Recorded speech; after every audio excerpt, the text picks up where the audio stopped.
The Untouchable True School Sports Empire proudly presents something the boxing game's been missing. Hey, what's going on? It's your boy BT, and I came here to talk some boxing with the thousands of True School Sports subscribers. Now, this is the official Frank Martin versus Artem Harutyunyan. I forgot how you say his last name. But the dude Artem from Germany by way of Armenia. Good fight tonight. Should be fun. Got the Iceman, Viktor the Iceman Postol in the co-main event, about to fight here real shortly. And you guys know who we got to my left. A lot of you guys have asked for this man. How you guys doing? Everywhere.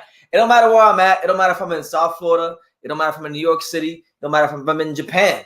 It don't even matter if people met the guy. Yeah. They say, oh, where's Pops? How's Pops doing? Yeah, I mean, so we got Pops here. I'm happy for this us to be back live, and also to see what Martin's all about. I'm really intrigued what he's going to do tonight against this German fighter. I don't know much about the German fighter, but I know you say you know a lot about him. No, a little bit about him. Yeah, been doing my homework. But I want to see Martin fight more, because the fight that really intrigued me in the future, and I'll leave it like that, is Keyshawn Johnson and Martin. Keyshawn Johnson, the receiver from the... No. I'm sorry. Keyshawn Davis. Yeah, Keyshawn Davis. Yeah, you know what I mean. Yeah. I got you. But listen, it's good to be here. Shout out to everyone here. Make sure you smash that like button so this video gets out to as many people as possible, and that other people get informed about what's going on here on the Untouchable True School Sports Empire. Before I give my thoughts on the fight and the co-main event coming up soon with Viktor Postol, let's say hello to some people here. Some of the loyal viewers. We got my main man, long-time viewer Jesus Seb. He says saludos Jesus, good to see you. We got one of my favorites, my man Eddie Morales, my main guy Eddie. Love Eddie. He says the True School Sports Empire is here. Yeah. I know I'm a little late. I was talking about that. I had to get some stuff off my chest about life, but we here. Good to see you, Eddie. Nosy Rosie. What's good, Nosy? Nosy Rosie. Reed. Shout out to my man Reed out there in Chicago. Amateur boxer. I saw he sent me a thing on Instagram where he dropped this kid. So shout out to you on your fight recently, Reed. Hope all is well. He said Andy Cruz will have a great pro career. Yeah, I had a chance to watch a couple rounds of Andy Cruz against Burgos in his pro debut.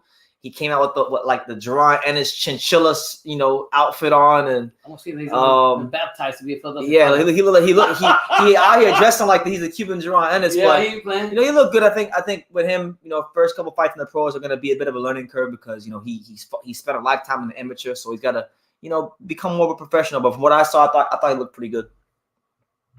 We got my man Wyatt and Robin 3. Pops is in the house. I love it when you two are together. Hope you and your pops are well. Blessings to you guys. Blessings to you. I love when I'm with him too, man. It's been a long time. I think I can't even tell you what was the last time we went live for a fight together. I know you went live a number of times when I was in Japan, but the last fight, because I left for Vegas when? It's been a while. I left for Vegas in April. Yeah. So we probably did that. It's probably about the first time since April. Yeah. Thank you all for being here. We got my man out there in the UK, Shakur Marriott. It says Frank Martin, boy, let's go. He about to smoke this boy. Shakur. Well, let's touch on that real quick, because I did a little homework before I came on live about his opponent, Artem. Good fighter, man. Real good fighter. Bronze medalist in the 2016 Olympics.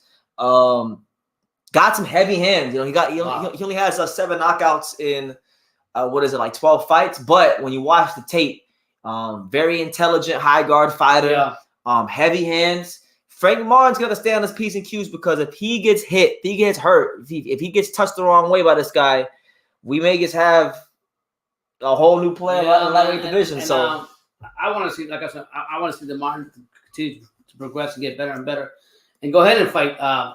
Like I said, the Johnsons of the division and so forth and so forth. So and we'll see what on the Spence Prodigy, see what he does. Shout out to also, one more thing. Go ahead. Please use the Cash App if you want to donate to the channel. At this moment, Cash App only. We'll really appreciate it if you do that. Yeah. Thank you so much. Yeah. If you want to donate to the channel, make sure you if you want the Cash App or the PayPal, let me know, because YouTube's been on this bullshit recently and I got demonetized. So if you want to support, ask for it and I'll give it to you. My man Brandon Clark says, True School Sports, where you been, brother? I've been everywhere and nowhere at the same time, but I'm here. It don't matter where I've been at. It's not about where I've been. It's about where I'm at, and I'm here right now. Yeah. But anyway, listen, man. The Iceman. Yeah. Viktor Postol's back. Viktor Postol. Yeah, he looks good though. Listen, man. I'm gonna be honest with you. I'm gonna be honest with you. I know Frank Martin's fighting, but the real reason I'm live tonight ain't because of Frank Martin. Yeah. It's because of Viktor the Iceman Postol, one of my favorite fighters. Yeah. I don't care how old he is. You know, he's fighting Elviz Rodriguez right now. Right now, him and Elviz Rodriguez are in the ring. So that's really what I came for. I really should have titled this live Viktor Postol. Do you think it's a tough fight for him, though? Yeah, it's tough. He's 39. But he fought Russell good, and Russell was young too. Russell good. I think with his wife and his kid were literally hiding in a bunker during the height of the Ukraine war. So we'll see how it goes tonight. Yeah. We got my man Shakori says, yes, Pops, it's good to see you, man. Hope you're doing good. How's life been treating you? And he says, fuck British fighters. That's right. Formula One, baby. Formula One. Yeah. What's good, James? Good to see you. Yeah. Shout out to James Valdez. Yeah, so that's what I'm waiting for. I'm waiting for Viktor Postol right now. I mean, he's fighting Elviz Rodriguez. You know, let's talk about Elviz for a second because I can't be biased. You know, Elviz Rodriguez. He's had a couple fights since he lost the fight to Kenneth Sims Jr. in the summer of 2021. You gotta remember, Elviz Rodriguez was once touted to be the next big thing at 140. Mm-hmm. He lost to Kenneth Sims Jr. in the summer of 2021. But he's won 3 straight wins since that fight. You know, Juan Jose Velasco, Joseph Adorno, a couple of the other notable names he's fought. But I would definitely say the Iceman is definitely his toughest test since the Kenneth Sims fight. So to me, I think this is like a real like watershed moment in the career of Rodriguez because Postol's been there and did it, you know? Definitely. I mean, he did it. I mean, he fought a great fight against Russell, and now he's coming here to fight another young buck in Rodriguez. And Rodriguez, he needs to take all these opportunities. He was dropped from top rank in the past, came back, got a chance at PBC. He needs to go and continue playing that guitar. Will he play that guitar tonight? Yeah. Enrique, salute. Shout out to you, Enrique. South Beach. Enrique Luna, shout out to you, champ. But yeah, it'll be a good matchup. You know, Elviz Rodriguez has a southpaw. He's a southpaw power puncher, a bit of a southpaw slugger. Postol, you know, he's very long and rangy and a mechanical fighter from the outside. So it's really going to be about for Rodriguez, can he establish his range, mid-range and in? Mm-hmm. If he let Postol start working that jab and being all mobile and using the ring, he's going to have a long night. Yep. I'm putting Elviz Rodriguez on upset alert. It could happen. I mean, the last fight that Postol had really surprised me. In my opinion, I thought that he beat Russell. Yeah, Russell. I mean, forget Russell. I thought 3 years ago he beat Ramirez for the title. They didn't give it to him. I thought he actually should have got the decision over Ramirez. We can't talk about water down the drain, but we got to give credit to experience. I'm big on experience, and I think experience will come. Well, I'll tell you this. The thing about Postol is I like Rodriguez too. The legend of Postol kind of grows with every Terence Crawford knockout victory because he was the last guy to go the full distance with Terence Crawford. And the only, right? Yeah. Terence Crawford has knocked everyone out since Viktor Postol. That was in 2016. Wow. Here we go. Hyro says, God bless you, Pops. PBC is back with another banger. It's showtime. All that showboarding is what got – look, he's talking about Paid in Full. Yeah. All that showboarding is what got Rico caught. That's right. Yeah. Shout out to Paid in Full, one of the greatest movies ever. Hey, has anybody watched Paid in Full? I watched that movie Paid in Full recently. You got me that link. I watched it like 5 times in the last 10 days, and I watched it with Hyro. So that's what he's talking about. Yeah. You know, all that showboarding is what got Rico caught. He should have just been happy and been low key and maintained, but he had to be greedy. You know. Yeah, Rodriguez was bigger too. All right, so here we go. Rodriguez and Postol face off and touch gloves, and our co-main event is just moments away, people. Shout out to everyone here. It's your boy BT. With Pops, the untouchable True School Sports Empire, back in full effect, reporting to you guys live and direct from South Florida. Thank you all for being here. Let us know where you're watching from, what city, what state, what continent. But here we go. Round 1. Viktor Postol versus Elviz Rodriguez. Postol in the white trunks with the Ukrainian trim. Rodriguez in the white trunks with the blue trim on the sides. Viktor Postol, the former WBC super lightweight champion, trying to score that last big victory in his career. You think Rodriguez is going to get inside that quick? I don't think it's easy. Right now, Viktor Postol doing a pretty good job of keeping Rodriguez at bay. Rodriguez being very, very tactful and calculated, not really throwing a whole lot of punches, just kind of changing levels. And yeah, I think the reach from Postol will be big in this fight too, Brandon. Postol doing a good job so far, promoting with that lead hand, and there goes the jab from Postol.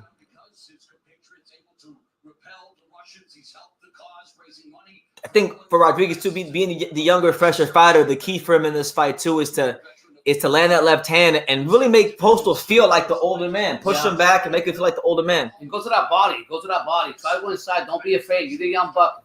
If Postol catches you, you'll be able to take that. I'm not disrespecting Postol, but take that punch and go in. You're going to have to take your risk. Because what I see right now, Postol's going to fight from the outside. And he's going to use I'll tell you this. It's early. It's early, so I'm not going to make no snap judgments. But Viktor Postol can fight at this pace the entire night. This is his pace right here. Nice, slow. Not pushing him. You just let him do what he wants to do at his own pace, and that's not good. There you go. Nice up jab there from Postol. Yeah. Just dart in, dart out, pendulum step. Doing his thing right now. What do you think Rodriguez got to do to get inside more, Brendan? I think he needs to get inside more.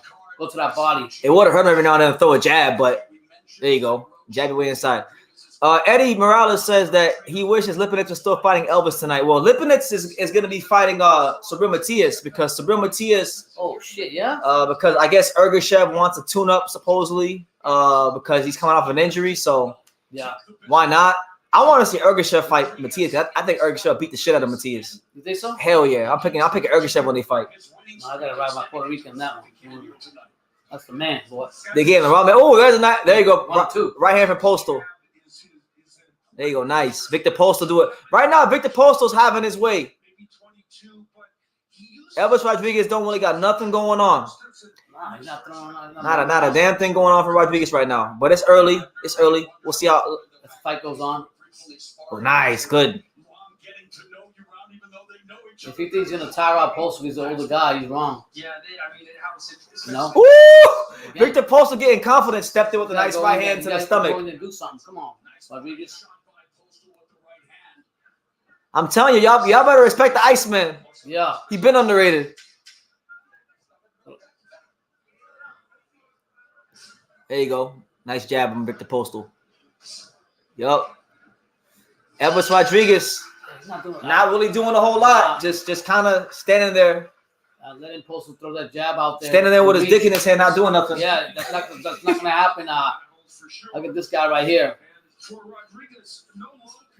Hey Harold, did you see the last fight when that dude Rojas, Freddie Rojas, when he said, "Yeah, you know, it's such a blessing to be fighting on PBC." Oh yeah. That's about the last fight that we had. Yeah, Harold liked that. Harold, big fan of PBC fighters. Yeah.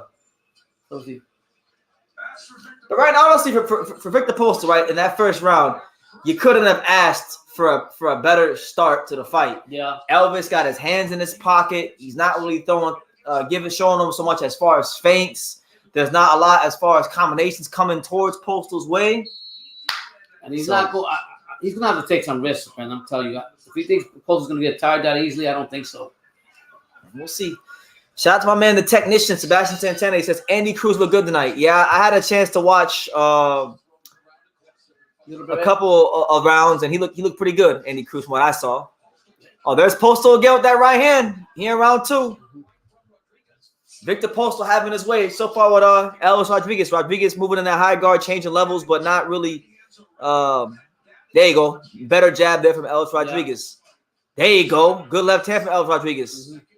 So Elviz Rodriguez starting to up the punch output a little bit more now.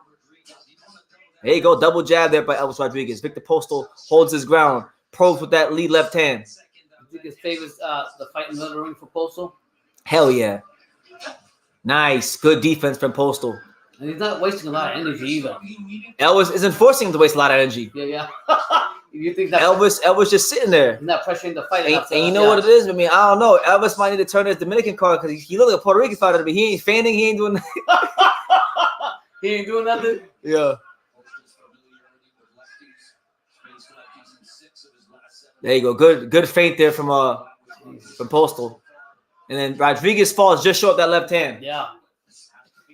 Harold says, why are RIP to your DAZN? That's why we ain't watching women's boxing tonight. No, we're not watching women's boxing because I don't want to watch Alicia Mongana. I want to watch Viktor Postol and Frank Martin. Yeah. You know? Oh, he's a big fan of Alicia Mongana. Harold, you better stop talking about DAZN, or I might go put on the DAZN. I might change this shit to the Alicia Mongana, Christina Linda Taro reaction. He's a big fan of Alicia Mongana. Come on, Harold. Come on out. Just say it. So, in that fight, Al the Power was good, champ. He says, what it do? It's been a minute. Yeah, it's been, Bless you, Al the Power. been way too damn long, man. Yeah. Way too damn long. We're here. Good to see everyone. Good to be seen. Mm-hmm.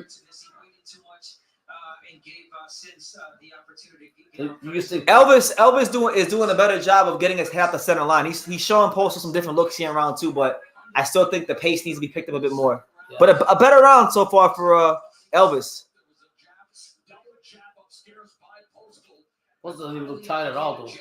Nah. Oh, nice. Mm-hmm. Elvis Rodriguez is starting to, get his distance down a bit more. So I like what I'm seeing from him. I think now Postol's got to actually start hitting Elvis with some shots to get his respect. He can't just. Oh, there's a nice power jab from Rodriguez. Rodriguez stops Postol in his tracks. You can't just stand in a straight line either, Brendan. No, that's how he fights. Yeah? That's how he fights. Seriously? He going bounce in, bounce out, probe, angle off every now and then. Don't you always say if you stand like that, ooh, it's dangerous for him like that? Elvis starting to pick his ass off with that jab. Yeah. Okay, Elvis.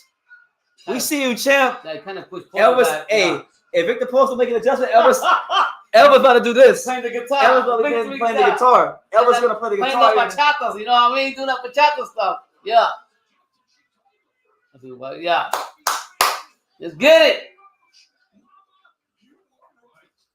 I'm gonna tell you this, man. If in this next round, if I see Elvis Rodriguez land a right hook or a straight left hand and it does anything to Postol, all my confidence will about to be dashed. Yeah. Because he didn't really throw it out that first round, and maybe it was by design. But that second round, he started showing different looks, started working more out of an active guard. He started, Well, I mean, for Postol, I think I'm just saying when he fights these younger fighters like a Rodriguez, like a Russell, so on and so forth. I think he can't just stand there in the middle and let this guy come in there with those punches. I mean, he fights how he fights. Yeah, I know. That's true. You can't make a kick. The Iceman. Yeah. So I'll tell you this, though. He wouldn't be Viktor Postol in 2016. Yeah, I know. Here we go. Round 3. Elvis Rodriguez versus Viktor Postol. I got it 1-1 right now. I think it's 1-1, but the momentum in that last round favoring Rodriguez right now. Good left hand by Elvis Rodriguez to start round 2. But what do you think PBC going to use the Postol just as a... I mean, right now, they're using him as like the 140 gatekeeper. Yeah. Because he got a name. Right. What do you want more from Rodriguez? I thought he was good. I think he's doing good right now. I think he's doing good right now. Yeah. There you go. Good up jab there from Viktor Postol. Postol trying to line him up for that right hand. Did you see how good my boy Andy looked? Ghost ass. I saw a couple rounds. I thought he looked solid. Burgos is a very tough guy to fight in your pro debut. Tough Mexican fighter. I didn't see the whole fight, but I saw like the first 5 or 6 rounds, and he looked pretty good. So I'll tell you what we'll see how he goes going forward. He's got that Philadelphia look, that boys Andy's look when he comes out there with his trunks and everything. So they're already baptized with the Philadelphia fighter. They might even want that route. So he can get himself right back into this by just being a little more active. Nice shot. Yeah, Viktor Postol doing a better job in this round of getting that range down. Yeah. Oh shit! Nah, that knocked him off balance. That didn't hurt him. No, that didn't hurt him. Ghost wants to know, how are you doing? He says, Pops, how are you doing? I'm doing good, Ghost. I'm out here with my son, back to talking boxing and listening to you guys. So I'm just taking it day by day. And that's it, man. My heart's a little better now. And just here, I'm here. Thank God for special Lord. Thank you for being here and asking. Eddie Morales says, I feel like BT is going to join the Andy Cruz hate train one day. Nah, I like Andy. I like him. I like Andy. I like him because he's just by his presence, all these lightweights that are all friends and all want to go sing Kumbaya like Shakur and Keyshawn and Devin. Yeah. Like, nah. This guy's coming here. I like the fact that just by his presence, Andy Cruz annoys half the lightweight division. And just by going, in my opinion, going to Philadelphia, training with Boise and training with Ennis, he's going to learn a lot more skills. That's going to make him a better fighter. And I like good right hand from Postol. There you go. If I can't see Keyshawn Johnson, what's his name? Keyshawn Davis. Keyshawn Davis fight Martin. I would love to see Andy going in tear a new asshole on on Keyshawn Davis?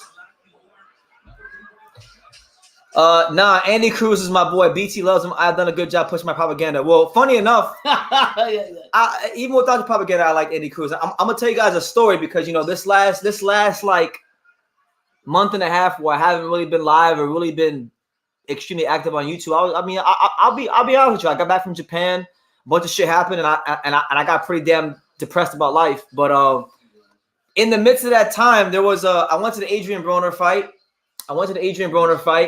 And there was this dude that I didn't know from nowhere, but he knew me. Like he said, "Hey, are you True School?" I said, "Yeah, I'm True School." So then he said, "Oh, I got Andy Cruz on the phone," and this guy was on the phone with Andy Cruz, and he passed me the phone of Andy Cruz. Yeah. I talked to Andy Cruz for like, wow. I didn't tell you that? No. For like 2 minutes. I'm at this casino in Miami at the Broner fight, and it was David Morrell's manager, a guy named Alex. Okay. He said that he knew me because I guess H Money has mentioned me on his channel. So that's how he knew me. Shout out to H Money. And he was on the phone with Andy Cruz, and I talked to Andy Cruz for like 2 minutes, and I said we gotta get Andy Cruz on the channel one day. Oh yeah, so that was at the Broner fight. So Andy Cruz is cool when I talked to him, and I liked him even before I talked to him. So this is just another Cuban boxer. My main man, 1, 2, 3. Bless you. Shout out to you out there in Kazakhstan. Thank you. This guy's like my most loyal viewer from Kazakhstan. He's been watching me for years. He says, "Hey, BT and Pops, happy to see your live fight reaction. I'm happy to be here. I'm watching watching one of my favorite fighters, and I'm watching Viktor Postol. He's doing some good things in spots. I thought he let that third round a little bit close. But that jab is he's still Viktor Postol. That jab is still nice. Yeah. It's just the legs. The legs aren't quite what they used to be, but he's still a good fighter. Yeah. All 27, you hit that like button. Thanks for being here with us. Tell what city, what country, what you Columbus, Ohio. Shout out to Columbus, Ohio in the building. My man Sean. That's right. Got Mark Brown in the building. Yes, sir. Christian Lewis. Good to see you, Chem. Much love to Christian Lewis. Christian's been a big supporter for years. Thank you. To BT and Pops, hope things are going well. Thank you. They're going better now. Yeah. 1 minute and 48 seconds left here in round 4 between Elviz Rodriguez and Viktor Postol. The co-main event. Main event is next. Frank Martin. Woo! Oh, Viktor Postol dug that right hand right into the ribs. He caught it on Rodriguez. The Iceman not playing, man. Come on. I want experience,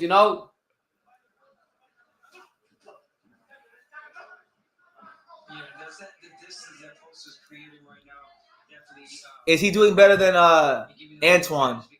He's doing. He's doing pretty good against Elviz. I think it's a pretty even fight right now. It could be 2-1 either way. I think Victor's winning this 4th round right now. But yeah, I would say he's doing better than Gary. He hasn't got hit with as many big shots in this fight so far as he did in the Antoine fight. And as time goes on, Rodriguez is going to try to land some more harder shots. So, trying to get him off balance and give him a good shot. Right hand down the middle again from Postol.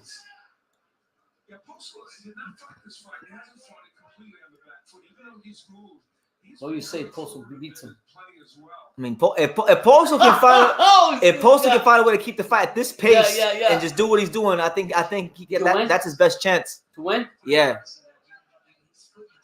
Good defense there from Elviz. Yeah, I think Elviz is going to wait till later rounds and try to fold him up. But this is like one of the hardest fighters to do that too. I'll be honest. Smart fight at range, just missed it wrong, man. Go says, ABT, call Paul Andre and tell him we want Andre to plant now. F the Charlos. Shit, I ain't called Paul Andre in a long ass time. Yeah. He's long overdue for a phone call. Like whenever I last told you I needed to call him, I still ain't called him. Yeah. So I gotta call him. But to be fair, I really ain't calling much anybody. I just been to myself lately. So I'll be honest, it's not even about Paul. It's more about Andre. And honestly, fuck Andre, fuck Charlo. Why you saying fuck them for? They're both clowns, both of them. He said it, not me. Become the young man that I am. And so I'm just very fortunate to be able to help Arrow. Go says, BT, do I gotta call him and ask him to call you or something? To be honest with you, even if he did call me, he wouldn't even have my new number. I got a new number recently. So Oh yeah, that's right. if he called me, he'd probably call someone else. Yeah. Pops, Andred is there trying to fight the best. That's what you want. Andrew's wasted a lot of time the last year and a half, and I don't know what to say more. I guess like I was telling my son, I honestly think he's well off. He doesn't give two fucks about. I'm indifferent towards it all. Like if he fights, he fights. Ghost said, "Damn, Hollywood BT." Yeah, Hollywood, Florida, the real Hollywood. Yeah, where the stars really line up. Anyway, round 5. Yeah. Round 5. Postal versus Elvis. I'm not watching Bumgarner. I'm not gonna watch that fight right now. Haro? No, Jesus asked me if Alicia, but I don't know if she's winning. I'm watching PBC. Yeah, that's the real. So Viktor Postol get on his toes now here around 5. He's getting a lot more mobile. Viktor Postol better make sure he don't get too on his toes. He might put himself in a position to get hit by a big shot. Like wobble back. Yeah. Oh, nice left hand from Elvis down the middle. I think the way he's fighting, though, I think he's winning these rounds a lot. A lot of these rounds, I think he's winning. Ghost says BT is about to hit 100K and went Hollywood. I'm still just gonna have a star, you know, like Hollywood. I'm still just a kid from Dania, man. Yeah. Let's not do that. I'm just a kid from Dania. Yeah. I'm not going Hollywood. Go ahead, talk ahead. I might be Hollywood, but I'm the real Hollywood, not Hollywood, California, but Hollywood, Florida. Yeah. Hollywood, Florida. Yeah, James Bell, there's no Heineken's right now. I bought a 6-pack, a 12-pack, and I drank it like it was nothing. So not right now. Yeah, man. Yeah. I had enough for the week, so I take it easy. But no, not right now. But you can drink one for me. Ooh, good jab. Good up jab by Elviz Rodriguez.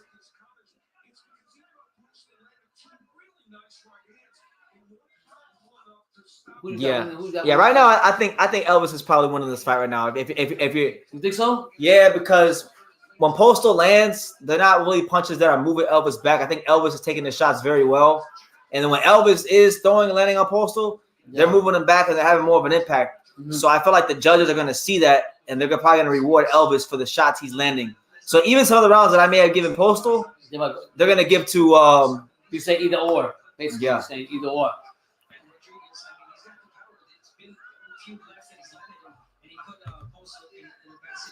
Alapal says there's a Hollywood in Florida, there's a Paris, Texas. I can tell hoes I'll take you to Paris, but Paris, Texas. Hey, oh shit! Postol's hurt. Elvis has hurt Postol here around 5. But he's weathered the storm. Yeah. Freaking Rodriguez had Postol buckled a little bit there, and Viktor Postol going through it right now. Yeah, I think that. Them legs ain't what they used to be, unfortunately. Yeah. Good body shot there from Elvis, and then the left hand down to the chest of Viktor Postol. Yup, the age. Yeah. He's suffering from a disease called AGE. Yeah. Age. Well, it's using for what you say, gatekeeper. Yeah. Using the right one. And those punches that Rodriguez throwing ain't no joke. I'll tell you this though, Terrence Carver knocks out. Well, no. When Terrence Carver knocks out Earl Spence, the legend of Viktor Postol will grow. Look, Johnny messaged me earlier. Look, I can't say it on air, but look what he said. The Iceman.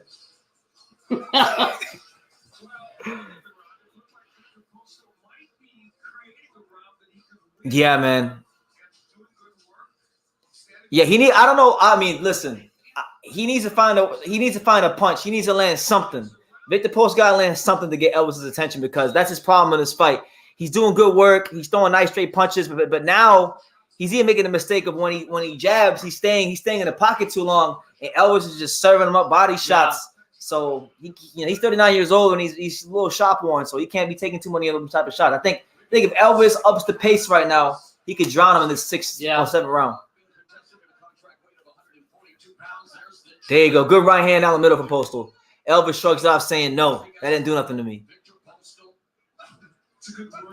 There you go. Good left hand to the body there from Elvis. Yeah. Here's the unofficial scorecard from Steve Farhood. Let's see what he's got. Now, he's got it close. He's got it Viktor Postol. He's got Elviz Rodriguez up by a round, 3 rounds to 2. I told you I hope the judges see it that way. Yeah, Postol's been in the fight, but I mean, it's like Brendan says, not what we see, it's what the judges see. I mean, good uppercut from Rodriguez. Rodriguez throwing some hard ass punches though. And I'm telling you, that's what's gonna get more credit. I mean, you gotta remember too, we're watching the fight on Showtime, and it's clear, and the judges are right there up on the ring, so it looks different when you're there that close.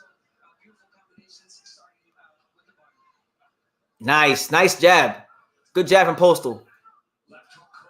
Yeah. Oh, nice left hand down the middle there from Elviz Rodriguez.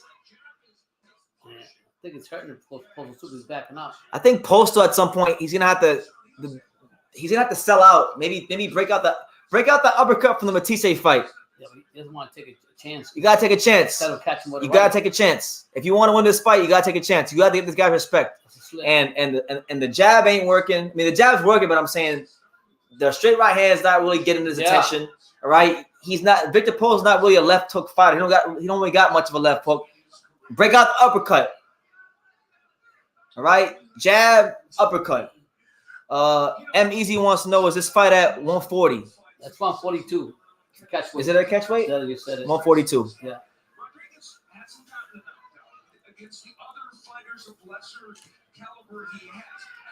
There you go. Good body shot there from Rodriguez. Lead right hook to the body. Yeah. You see Postol on his toes. Postol's on his bike right now. He's just boxing the movement right now. Tell you, those punches are really hurting.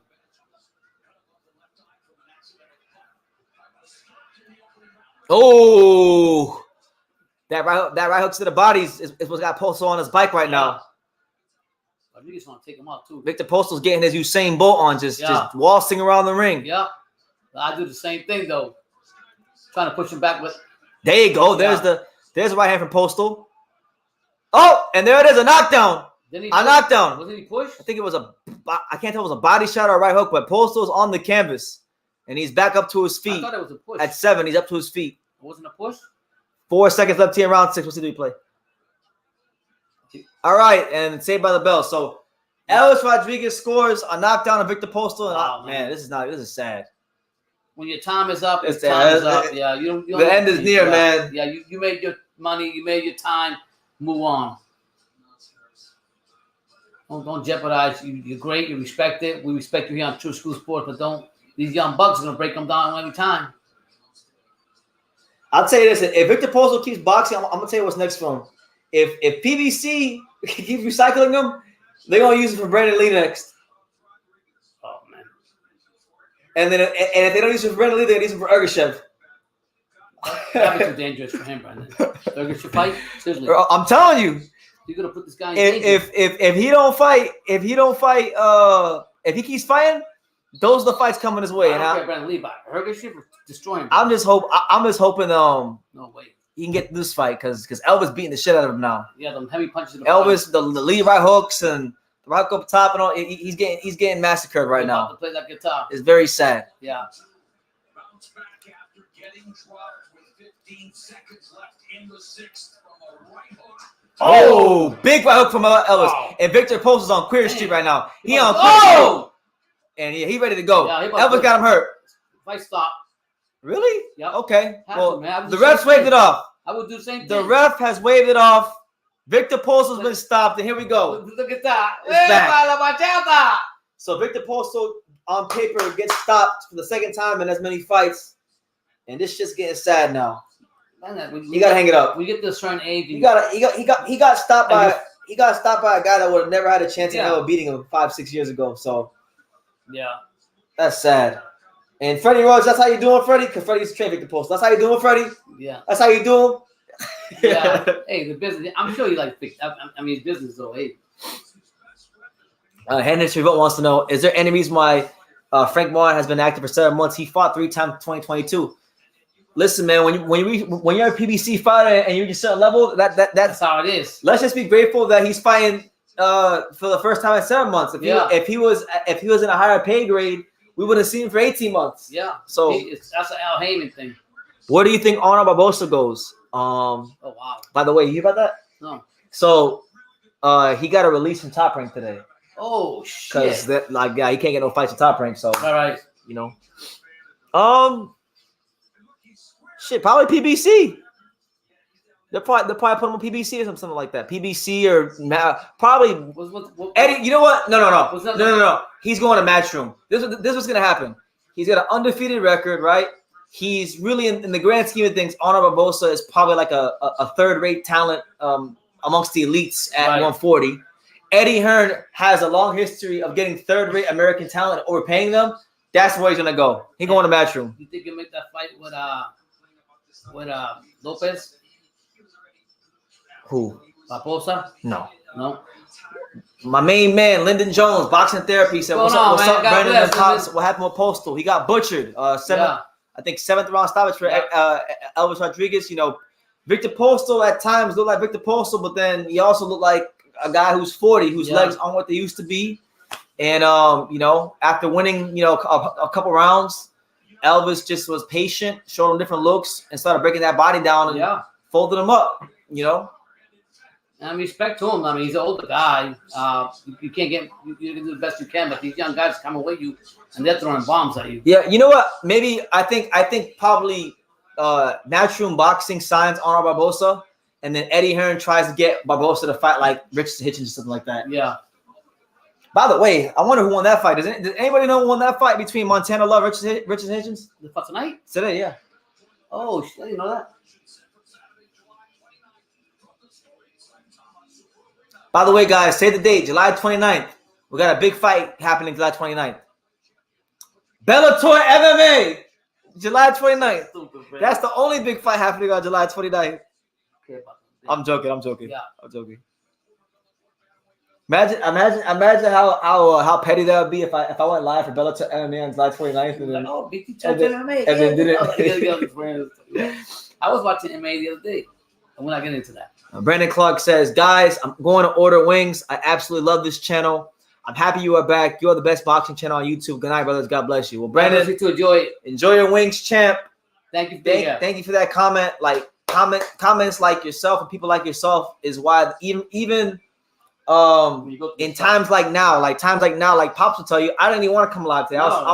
I'm pissed off about a lot of things going on right now, personally, and then post Japan hasn't been the best to me. So comments like that really do go a long way, and I appreciate you greatly, Brandon. Keep rolling. Enjoy your night.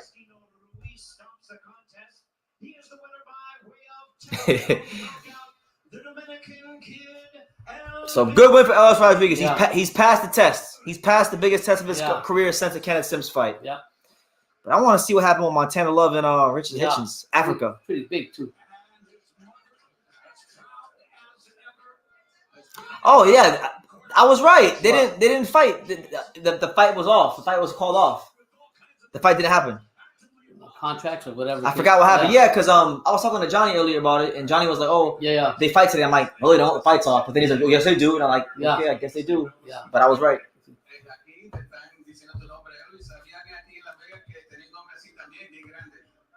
Yeah. You know, friends, I want to say thank you, everybody, support me here tonight. A todos mis compatriotas que están aquí, que vinieron a apoyarme a mí hoy, muchas gracias. The support of all my compatriots here. So, Brandon Lee versus Elvis, that's happening next. I want to see that fight. That'd be a good fight. You know, I'm very happy, excited for the next one in my career. To have Freddie Roach in your corner and have him be so familiar. He had been with Viktor Postol since 2014 up into this fight. How much did that help? ¿Cuánto ayudó que Freddie Roach estaba en la esquina de Postol también y sabe más o menos cómo él pelea? No, como cada pelea, tú sabes, como dije anteriormente, como cada pelea tenemos un plan, tú sabes. Tal vez eso me ayuda un poco, que ya Freddy lo había entrenado, Postol, pero como quiera, tú sabes, siempre hacemos un plan y gracias a Dios lo llevamos a la perfección la noche de hoy. For every fight, we always have a plan. Today, maybe it helped a little bit that Freddie's trained Postol, but it's always a plan for a different fighter. All right, let's take a look, Elvis, right here at the monitor, and tell us about the knockdown in the 6th round first. Yeah, right now they're interviewing Elviz Rodriguez.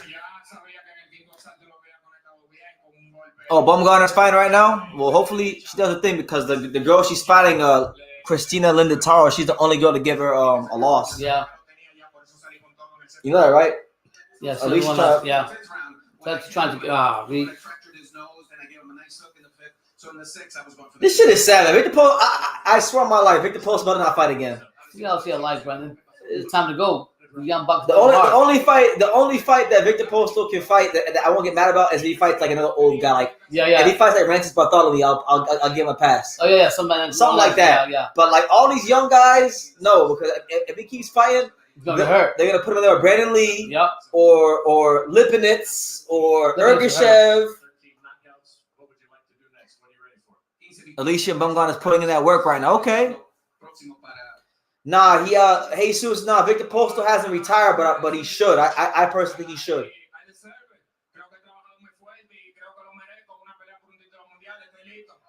I'm ready. I'm ready for a world title. I've worked too hard so far. Congratulations. Thank you. And Mauro, before we go back to you, spoke to Viktor Postol. He did say that he is okay, walked out under his own power. God bless him. All right, Jim. Thank you. All right, so thank God Victor Postol's in decent health, but listen, man. On to the next. As they say many times, Father Time is undefeated. You know, I was hopeful that Victor Postol could pull one last rabbit out the hat. Yeah. But you know, he's 39 years old, and he definitely looked like it in this fight. So listen, it's been a great career for the former WBC. You know, for the former WBC super lightweight champion. You know, the last guy to go. This is Terrence Crawford. You know, one of my favorite boxers in the sport for the last however many years he's been in the ring. But he don't got it no more. He don't got it. You know. Jairo says Victor Postol exposed. Well, to be honest, he's old. This is the first time in his career he's ever legitimately been stopped. I don't count Gary Anton Russell was bullshit. That was a bad stoppage. One of the worst stoppages I ever seen. This is really to me the first legitimate stoppage. But as far as him being exposed, wait till you see your boy Earl Spence in about 2 weeks. Wait till you see how about Earl Spence. That's all I'm gonna say to you, Jairo. Harold's starting to get a little scared because reality's setting in that Earl Spence is about to get annihilated in like 2 weeks. You gotta see the fight to find out.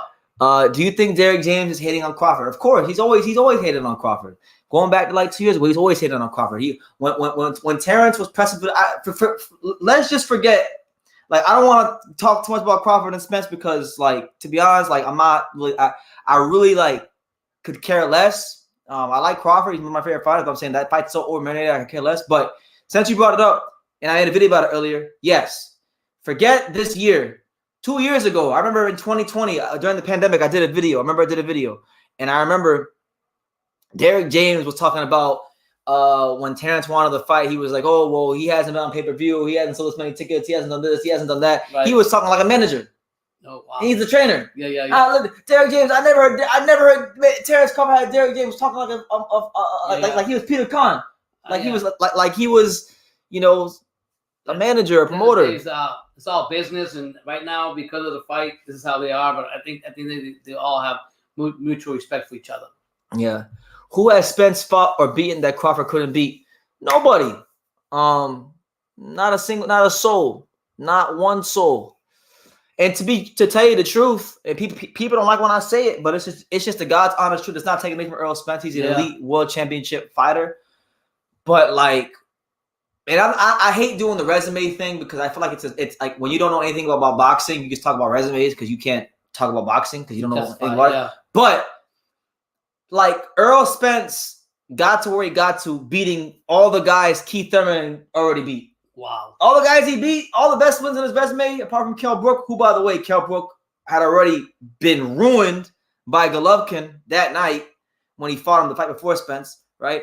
But, like, apart from Kell Brook, everybody that's notable on his resume, for the most part, was already defeated by Keith one-time Thurman, which is why I laugh. Which is why I laugh from these boxing fans many boxing fans who are so caught up in Crawford Spence that they had the audacity to talk down on Keith Thurman. Keith Thurman, when he was the man, that's when the welterweight division was at its best. PBC got more views for the fights when he was the man. Al Heyman actually put more money behind Keith Thurman because he believed in Keith Thurman more than he ever believed in Earl Spence. And on top of that, you got great fights. There wasn't very much time wasted when he needed to fight Porter or Danny Garcia or those guys. He fought those guys. He beat those guys, he unified the titles, he had an O, he wasn't afraid to let it go. It's only because he lost to Pacquiao that we'll even get the damn Crawford and Spence fight. So It's not. You said that neither one fought Thurman, right? huh? Neither of them fought Thurman. And truth be told, and this is why I think Jerron Ennis needs to. If I'm Boots and I'm Cameron Duncan, I would go fight Keith. You know, try to because neither Spence nor hopefully Keith Thurman can fight Ugas. Because we're talking about Keith fighting Ugas. Yeah. If Keith can fight Ugas, get some momentum, beating a good guy with a good name. Right. Okay, you fight Thurman coming off the Ugas win, and then you beat Thurman. Then now you got a guy who Spencer Crawford never fought. Right. And that's a feather in his cap Exactly. that he could use. You know, so I like that. I like that fight. Johnny says, "Did you get demonetized, BT?" Yes, I did. Yes, I did. Yeah. That's actually part of the reason why you guys haven't been seeing much of me, because that happened amongst other things in my life, and crazy. And then I got really down about life, and I was like, you know what, like just fuck everything. Don't even know why. And I took some time off again, and but I'm back because I realized I can't just abandon what I built here just because some shit didn't go my way. So yeah. We don't even know why. That's the crazy part. I'm still working on it with YouTube, but yeah. If you compare resumes, Crawford is cherry picking Spence, but skill wise, at least 5 years ago, they were near each other. Yeah, I think the fight was I don't know. Some people say that, but to me, I feel like Terrence Crawford was better. I feel like Terrence Crawford was a little better 5 years ago. So I don't know, but listen, all we know is they're gonna fight July 29th. May the best man win. If it's Crawford, awesome. I'll tell you I told you so. If it's not, that's great too. I just want to get it over with. I just want to get I'm waiting. You guys know what I'm waiting for. Hold on. Let me see. Can y'all hear me? Let me see. Let me show you. Y'all know what I'm waiting for. Hold on. I don't know if y'all can see it. Hold on. That's what I'm waiting for right there. That's what I'm waiting for right there. Yeah. Inouye Fulton. That's what I'm waiting for. That's what we need.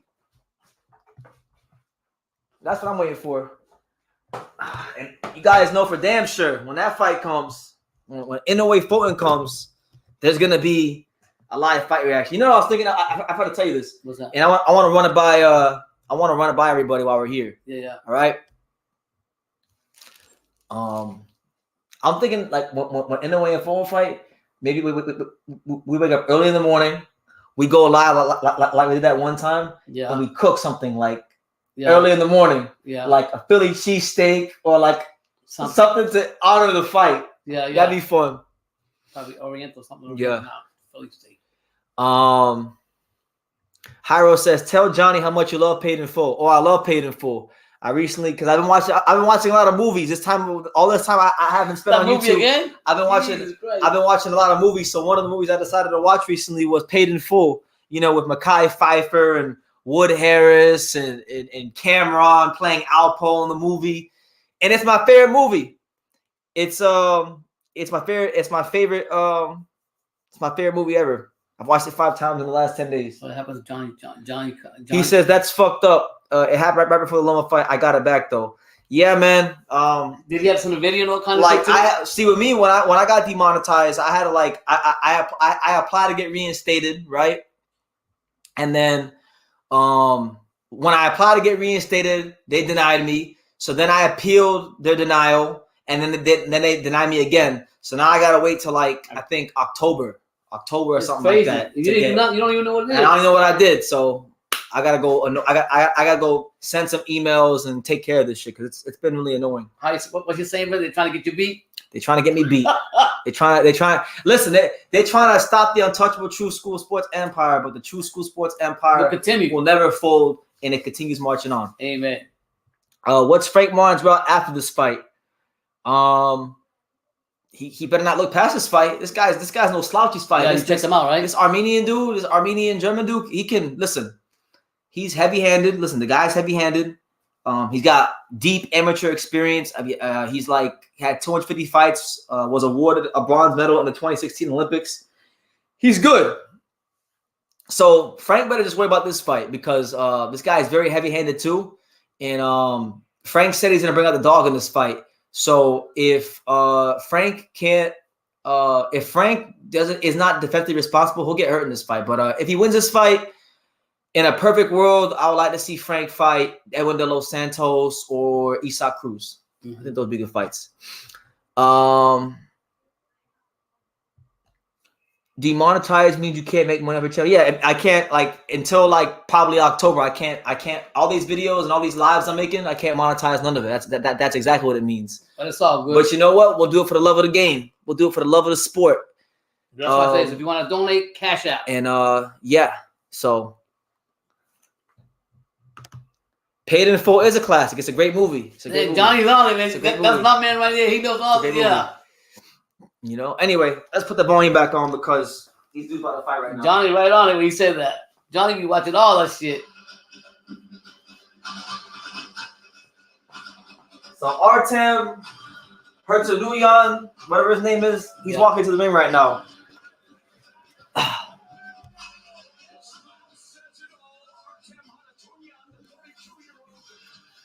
Artem Harutyunyan. I'm gonna get his name right. Artem Harutyunyan. Yeah, I don't know.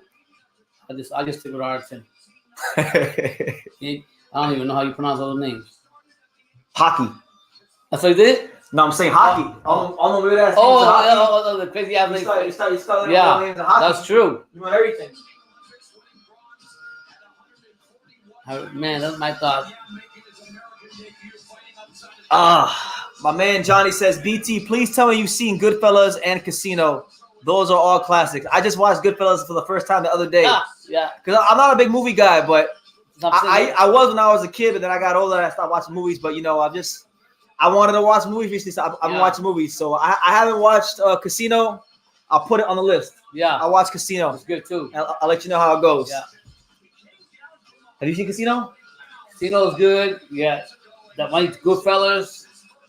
What's the one we've seen? Nobody Cares? A Bronx Tale. Yeah. It's a great movie. Yeah. That's a big ass glove, though, isn't it?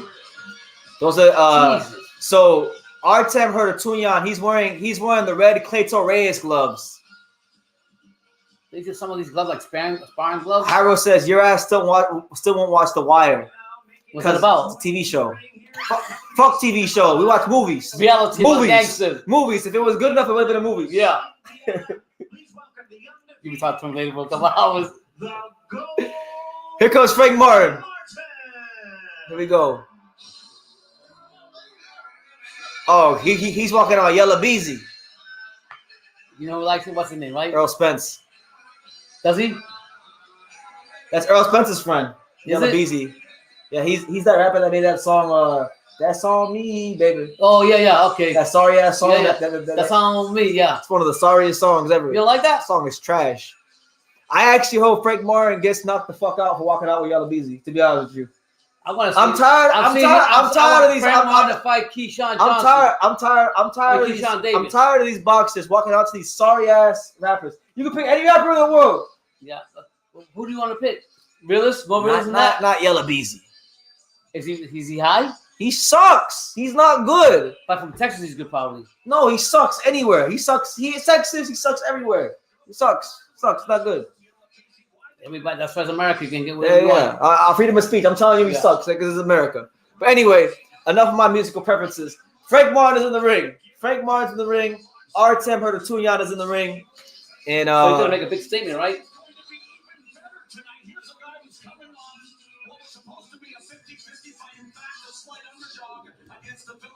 I've heard those shorts are kind of a cheat code, a distraction. Strings be slapping rival on the legs. I'm not sure about the second part of that comment, but YouTube shorts are like, it's easy. Yeah, easy right, to get views. Like Johnny's the old school movies, you don't see them anymore. Gotta appreciate them. Tell them, Johnny. Johnny, know. Eddie says these fighters, and there's Earl Spence.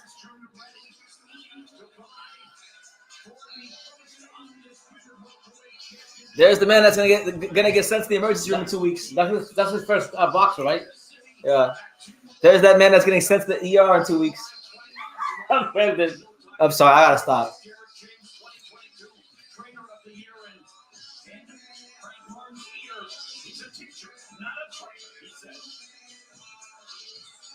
Hyro's favorite fight is the David Avenetian fight because in that fight when he walked out with his kids to Bobby Brown.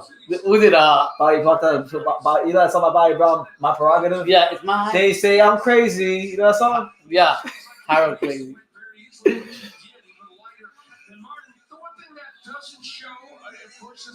What is gonna come out do good? Martin's I think I have a good feeling that this is gonna be a fun fight. yeah. Yeah, Johnny. Like I can't watch. I don't know how people sit there and they binge watch TV shows. Like they watch 50 episodes. Nah, 2 hours. Stay really 3 hours. Yeah. Pack everything in. Give me the beginning, the middle, and the end, and let me carry on my day. That's what we need. Movies. No, the strings on Martin's shorts. Oh, yeah, the short. I thought you were talking about YouTube shorts. Yeah, the little tassels. Yeah, they are. I hate sometimes when fighters wear tassels because it makes fighters who are garbage as hell seem better than they really are. Like they'll throw punches, they'll be like and they seem better than they really are. What's your philosophy, brother, when they wear tassels like this? And my thing is, if you wear tassels, if you wear chinchilla, if you got time to put all the extra shit on your trunks, you better get a knockout. Yeah, you can't do all that stuff. It's like I'll never forget Raymond Ford. Raymond Ford came out with a jean jacket vest. What happened in like his 8th pro fight or 7th pro fight and went the distance with some nobody. And from that day forward, Raymond Ford would go like this would be all the way down. Introducing our third man to the ring, he will be giving instructions after the introduction. Make sure y'all smash that like button. We hear the untouchable True School Sports Empire. We're back. Let's go. Back like Mace. Battle of undefeated lightweights, scheduled 12 rounds of boxing with the WBC lightweight world title eliminator. And now, ladies and gentlemen in attendance and boxing fans joining us around the world, live from the Cosmopolitan of Las Vegas, it's showtime! All right, here we go. Jimmy Lennon Jr. You should go 12? Well, you got predictions of the fight, guys. What are your predictions? He wants to know why do fighters wear tassels? The style thing. To be honest, it's really only like the Black American fighters that wear those. You don't really see a lot of like Latino fighters. You never see it with Europeans. Could you imagine how ridiculous Artem better be able to look if he had tassels? Imagine Artem better be able with chinchilla. Like imagine if Artem better be able came out with what Jerron Ennis wears. Yeah. Barry Lilly, what's good, champ? Big ups BT and Pop. Shout out to you, Barry. Out there in shout out to you. Raymond Ford will wash Lee Wood. Well, he's not gonna fight Lee Wood. He's probably gonna fight Odebek Komatov, and he ain't gonna wash him. Woo! Y'all better take notes of that quiet killer from Hollywood, Florida. Fighting out of Dallas, Texas, by way of Indianapolis, Indiana. He weighed in at the lightweight limit of 135 pounds. He also is undefeated with a record of 17 wins, no losses, 12 wins coming by way of knockout. The Ghost. Ladies and gentlemen, please Guess it fought what, a year? 7 months. That's Michelle Vera. Yeah. Number 5 world ranked lightweight. Introducing Frank the Ghost. He's wearing Warriors too. You all need to get the rivals. Rivals are the best glove in the business. They need to wear MK1 Boxing. What the hell? This is his new brand. Is it? Are they good? I don't know. Lorenzo Medina Yeah. wears them.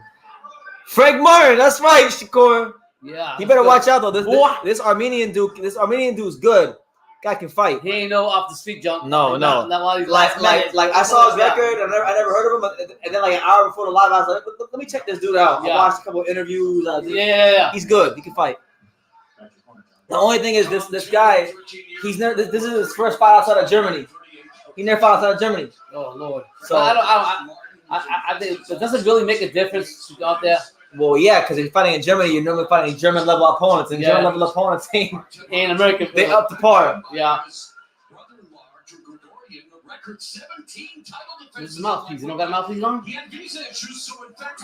I agree with Barry. Raymond Ford is way too inconsistent to say he washes anyone. Yeah. You don't know what they're getting with him. But anyway, round 1, Frank Martin versus Artem Harutyunyan. Frank Martin, the southpaw, Harutyunyan in the air. Wow. Harutyunyan got chinchilla on the side of his trunks. First time This is the first time I seen. we just got jinxed. He go. You see? He gonna beat Frank Martin. Yeah. Now I got heavy hands though. Yeah, the other guy is a domestic fighter, but guy is really heavy-handed, and he got a lot of amateur experience. And he was a bronze medalist in the 2016 Olympics. So he's not a bum. Yeah. I think He's not a slouch. I don't want to say bum, but he's not like a slouch. is he ranked? I didn't check. Harutyunyan is the busier puncher. I'm still thinking about you talking about Schofield and his father. In my I head. gotta show you that. Yeah. That's gotta be rolling. It's interesting. Even though he throws more, he lands fewer punches. Martin is very accurate. There you go. Good probe from Harutyunyan. Martin throws a left hand that just falls short. Go to that body from Martin. This guy's a taller fighter. Good left hook by Artem Harutyunyan. Yeah. Harutyunyan pumps the jab, but Martin picks it off. Good defense from Frank Martin. Frank Martin, just like many Derek James fighters, a guy that Patient. got the basic foundation. Yeah. Shakur, where you at? In my Demetrius Andre voice. What is it? Basic foundation of boxing.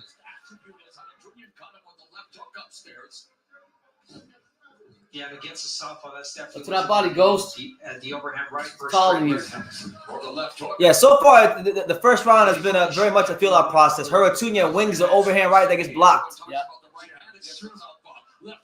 Hyro says that Artem is ranked number 8 in the WBC and Frank Martin is number 5. Okay. So thank you, Hyro. Thank you, Aaron. Oh, good body shot. That's what I say. Good left hand on the Good shot inside there by from Frank Martin.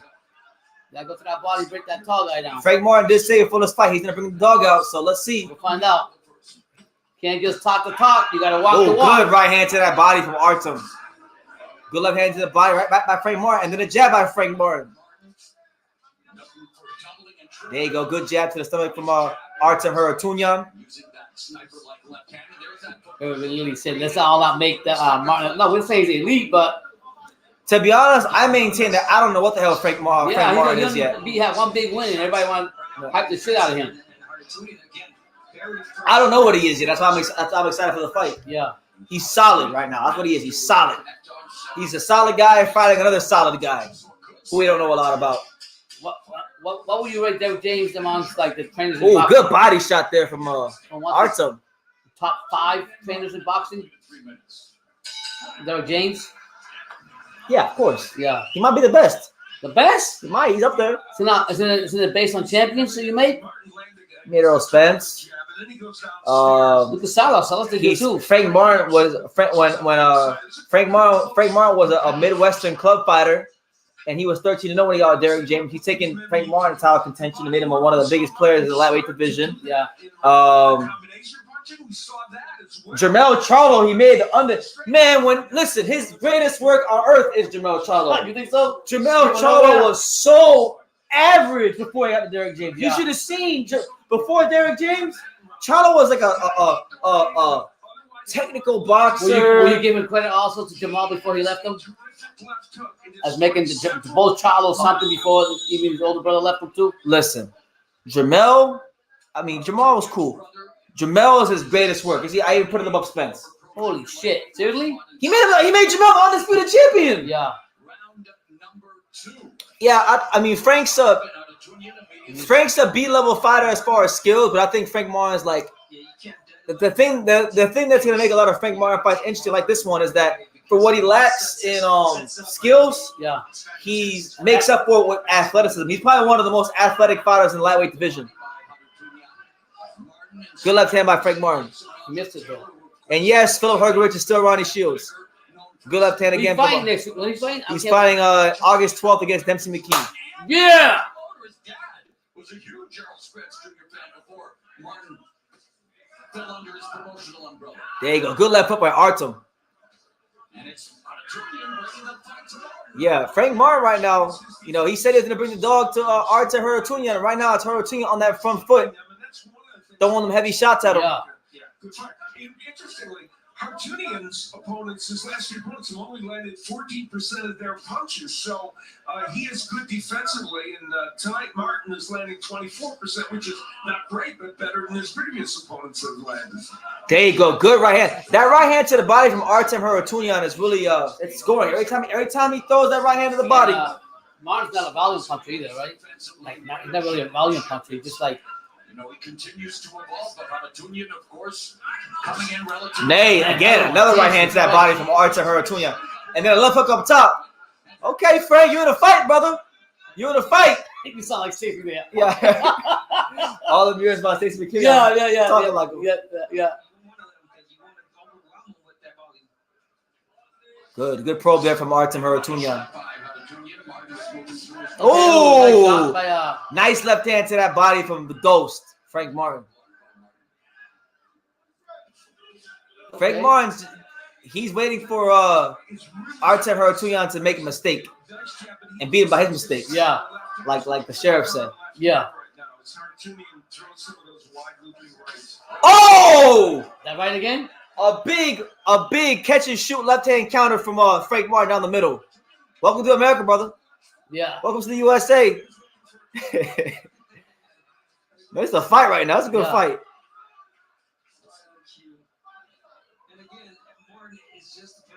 And the thing is, with Derek James training, it's crazy training. They do like 15 rounds. There's some crazy training over there. So your endurance coming from the James camp is out of this world. You gotta think about it too, right? Because nice. See, Frank Martin's doing a good job of keeping a nice tight high guard, but you gotta think this guy has heavy hands. You think he's beating up on them arms. Yeah. Arms gonna drop at some point. But you gotta think about from Frank Martin's perspective, right? Yeah. He's in the gym with Anthony Joshua, Earl Spence Jr., Ryan Garcia, Jamel Charlo. Those are some of the biggest money-making fighters in the sport. So think about all the motivation he's got every day. Because as far as pay grade, he ain't making the kind of money those guys make. Of course. So he probably gets a lot of motivation from just being around that. Yeah. You know? Man, you're right. You got all the elite fighters over there now. Hyro says Shakur Stevenson beats them all because he passes the eye test. He's quoting somebody. Oh. Shakur says Hyro says he can't stand Shakur Stevenson, but he says everybody kisses his ass because they say he beats everybody even though he hasn't fought anybody. Well, I'll be sorry. Stevenson's surprised me with not taking the fight with Haney. I mean, that right there really opened me up. I'm starting to be a bigger fan of Tank Davis, to be honest. Canelo sells illusions. Haha, I give him props for that, though. The best. He's the best at it. I can't knock the hustle. I respect it. I like Shakur. I just want these guys to fight each other. Enough talk. I know. I'm to that point. I'm with you on that one, yeah. These guys talk more than they talk more than they fight. And if you're gonna get checked 25% and still get a chance undisputed, you're gonna make your money back and then some. Ooh, just missed a hot. Ooh, see that right? One thing I like about Frank Martin is Frank Martin is not afraid to sit down on something big and hurt you.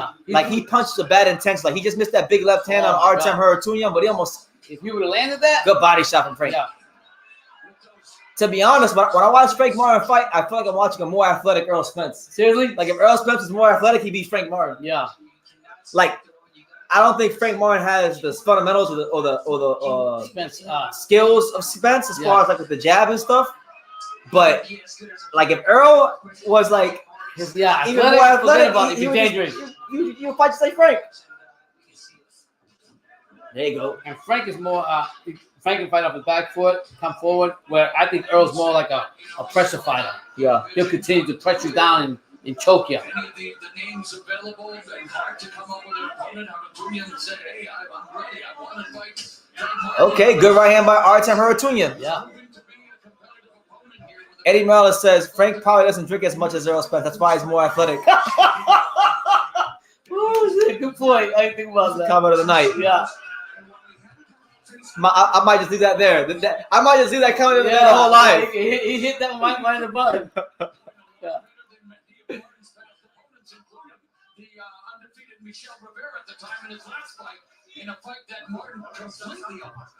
Probably his best punch from the other guy. What's his name?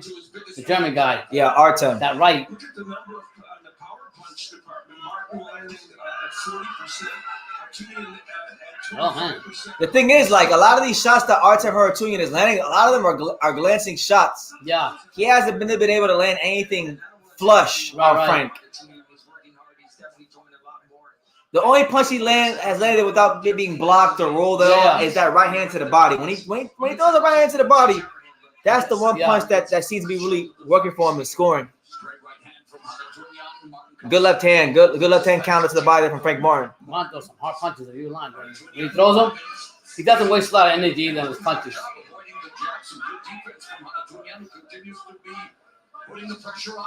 Oh. There you go. Nice right hand down the middle from Artem Harutyunyan. That right hand's helping him stay alive in this fight, I think. And keeping Martin more honest.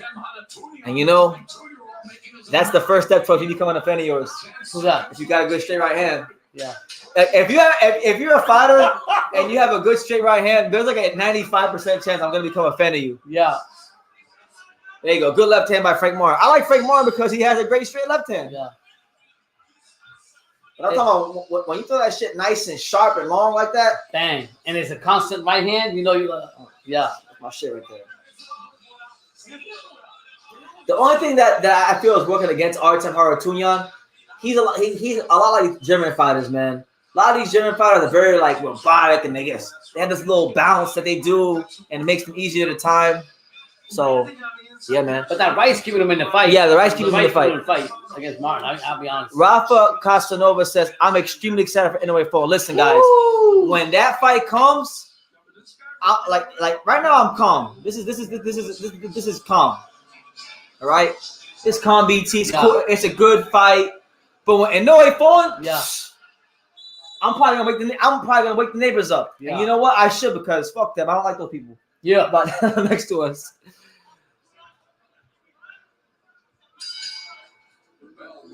They keep saying the rounds are close. Well, they're gonna do that because Frank Martin's the house fighter. I'm not even scoring the fight, but I think Artem Harutyunyan is doing some good work. I feel like if for the judges ringside, they may see the activity of Artem Harutyunyan, and they might like the fact that, you know. Yeah, we really don't know, but like you said, if it's a house fighter, usually, you know. That right hand though, whether it's up top or to the body, it's working. And he's putting them together now. He's keeping that right hand. That's what's keeping him, keeping Martin back, respecting him. Oh, beautiful, sharp, straight left hand counter from Frank Martin. Man, I'll tell you, when he throws that straight left hand counter, oh my God, the way it lands, forget about it. It's sharp. He's hoping one of those will stun Harutyunyan. That was a pretty good one. Harutyunyan took it rather well.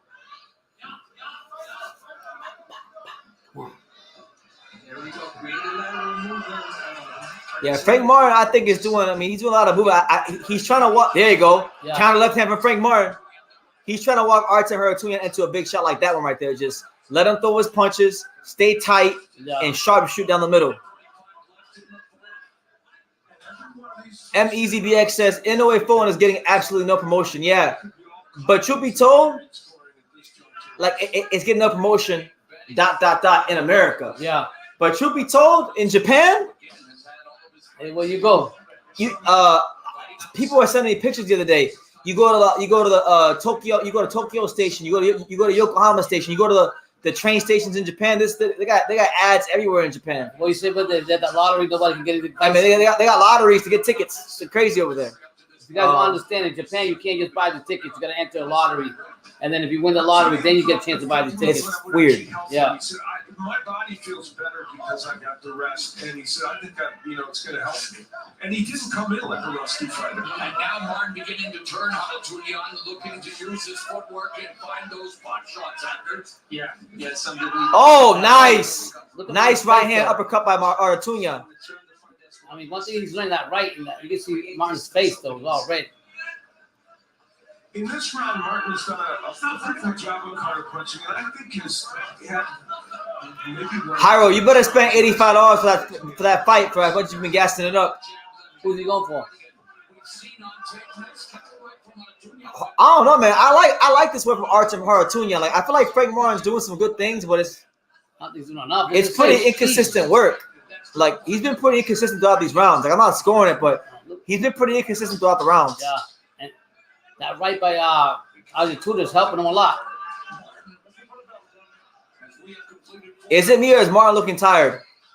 I don't think he's tired. I don't think he's tired. I don't think he's tired. I think because the reason I don't think he's tired is because when he does throw, he's throwing with bad intentions, and you can't throw bad intentions like as much as he's throwing when you're tired. So I feel like he's conserving his energy for the back half of the fight, so he can deal with the pressure that Artem Harutyunyan is currently putting on him.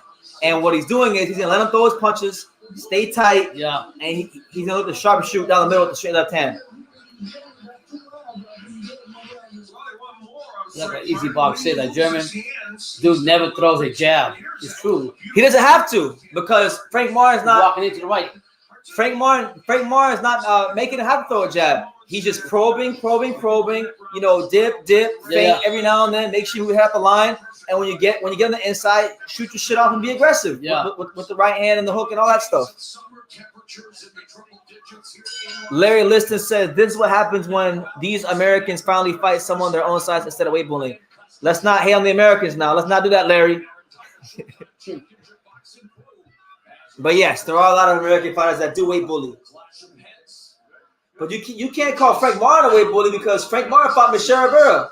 And Michelle Rivera is huge. Yeah. And Martin just misses with a counter left hand. You know, we saw on our Showtime Boxing International. There you go. Good jab down the middle or left by Frank Martin. Good defense from Frank. Frank picking them shots off. He had a good boxing skill set. I'm not saying Harutyunyan is going to do that tonight, but what he's showing us is that he is a good fighter like Solomon with solid boxing skills. Oh, he missed right there, but Artem Harutyunyan, he broke out the uppercut. Frank got to watch out for the uppercut. Yeah. Will you be happy if he gets a UD win? This guy's pretty damn tough. Yeah. Get the win any way you can. Yeah. This one in the fight, so you need to get it however you can. Yeah. Oh, good body shot there from Artem Harutyunyan.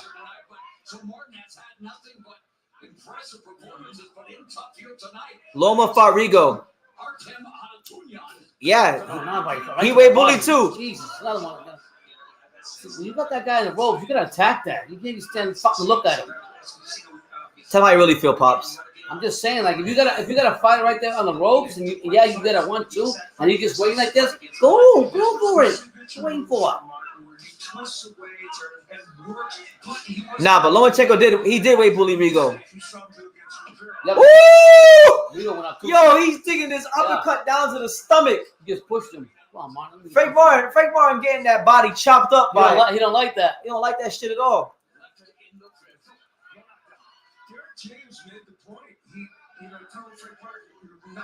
Oh my God! But Rigo went up two weight classes too, so you gotta give credit for that too. You know, didn't he?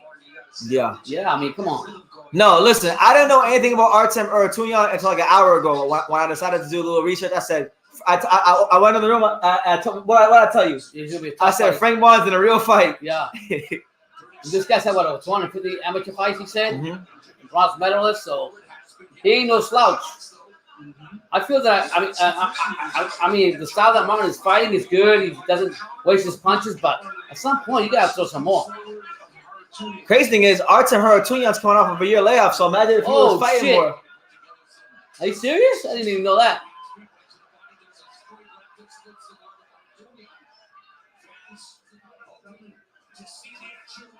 Oh.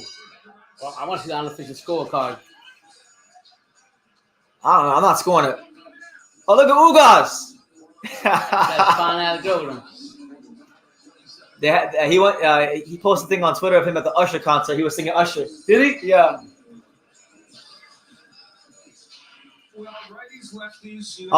I'm waiting for him to fight Keith Thurman, man. Who's that? Ugas versus Keith Thurman. I'll tell you this: if Ugas fight Keith Thurman, I'll probably get more excited for that than Spence versus Crawford. I haven't finalized yet. No, but when and if Ugas gets finalized, I'll probably be more gassed about that than Crawford Spence. Yeah, let me tell you right because now. Keith Thurman, I love me Keith Thurman. When that fight happened, I'm gonna tell you straight up. I like Ugas, but I like my Thurman, man. No time Thurman? Yeah, I just think USA. Yeah, the USA, the Thurman Flashy, and he just brings both to boxing. We saw another young, undefeated, brilliant fighter, draw boots Ennis, put on a masterful performance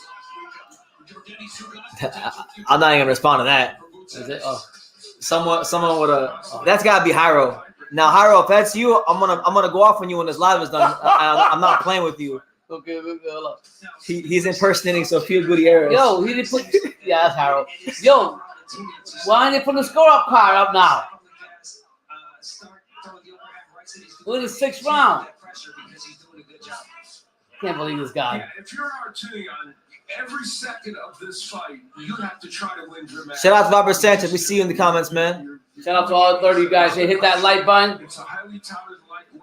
You're not the known Good shit right hand by Artem Harutyunyan. You want to cash out?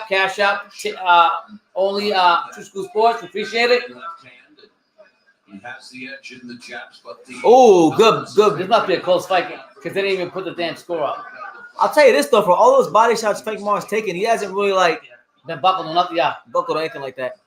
I don't think that. You think they've been really? I don't think. He He fights, but been it's not digging tough. him in there. He Yeah. been dig- But they're not. They're not. keeps eating that overhand. Oh my God, he went. Yeah. He went uppercut, left hook, and then Frank Mar comes with a left hand down the middle. You better finish him off now. Oh, Martin. Frank Mar's got him hurt. Frank Mar's got him hurt. Artem Harutyunyan's hurt. I told you Frank Mar wasn't tired. That boy wasn't tired.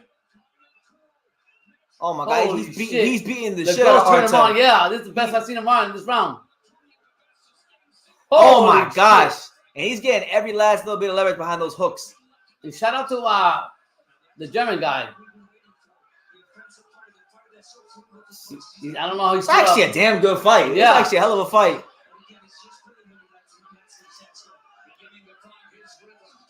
Oh, nice. Yeah. Good right hand down that middle from Artem Harutyunyan. But man, nothing he's throwing is phasing Frank Martin. Yeah. Frank Martin is showing that he has another level he can go to, and he's going to that level. Right now, this round, yeah.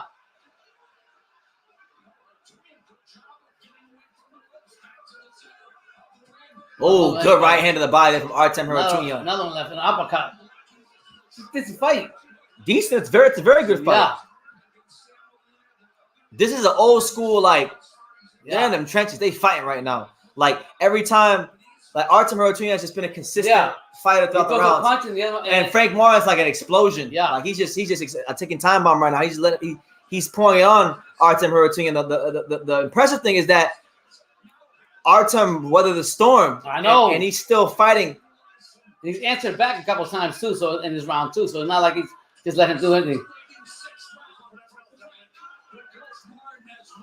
I'll tell you, that's why Frank Martin's so exciting, because he can look a certain way for 3-4 rounds, and then boom, And would you like to? it's an explosion. He's an explosive fighter. Let the subscribers say, he said, "Oh, Frank Martin looks tired. Did he Nope. put it on 100 miles?"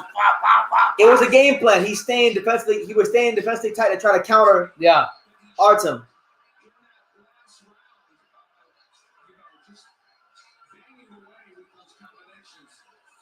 I'm looking forward to seeing though, like, okay, now that Frank Martin kind of really, he turned up the punch output. Yeah. Is he gonna finish him? How is he gonna carry his stamina through these rounds now? Yeah. And then punch himself out. Can Yeah. Artem still, bite down to that gumshoe and fight? I mean, he for actually 12 came rounds? back. I mean, in that round, even though he didn't win the round, he came back into combination and survived. So, hey. Oh, the hand history vote got a 4-2. Okay. So Frank Martin coming off the strongest. You got it bad. See. All right. Second half of the fight, round 7. We here. Smash that like button. Oh, good left Coming hook. forward though. The thing with Artem is Artem got to stay defensively sound, because Frank Martin, when he counters, it's going to be devastating. Yeah, it's gonna be double. It's not gonna be one punch. I'll tell you what punch he's setting up for too right now. Left. Left uppercut. Yeah. And Steve Farr he's got a 4-2 for Artem Harutyunyan. Holy shit! We got the. Oh, nice body shot there from Artem Harutyunyan.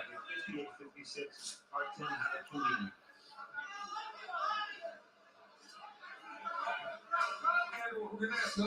Of course, all those rounds were close. So, Yeah, I could go either way, to be honest. But more importantly, did that 6th-round change his fight so dramatically for Harutyunyan? There you go. Nice counter right there from Artem Harutyunyan. Oh, and the thing is, even when Harutyunyan doesn't land on Frank Martin, he's still hitting them arms with hard thudding shots, and those take an effect. Even if those aren't necessarily scoring punches, those are gonna lower the guard of Frank and open up for his right or left. Yeah.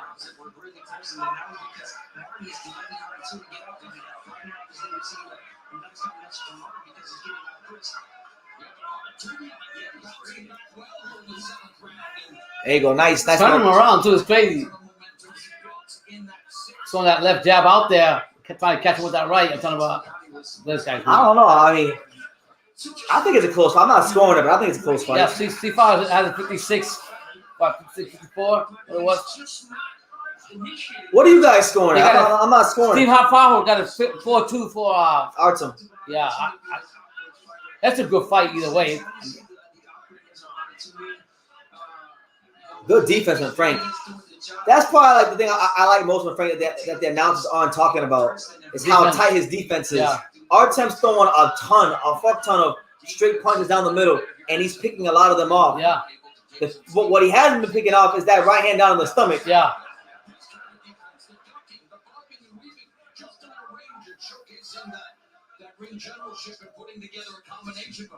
There you go. Good body shot there from Artem again. I will say I'm only 3 tired. If Harutyunyan is going to land a power punch that matters in this fight, he may need to. It's the left hook, and he hasn't been in a position to throw. Ooh, nice long right hand from Artem Harutyunyan. He's not concentrating on throwing it. No, it doesn't seem like he is. Yeah. Oh, body again. That big right hand to the body. That's his money punch this fight.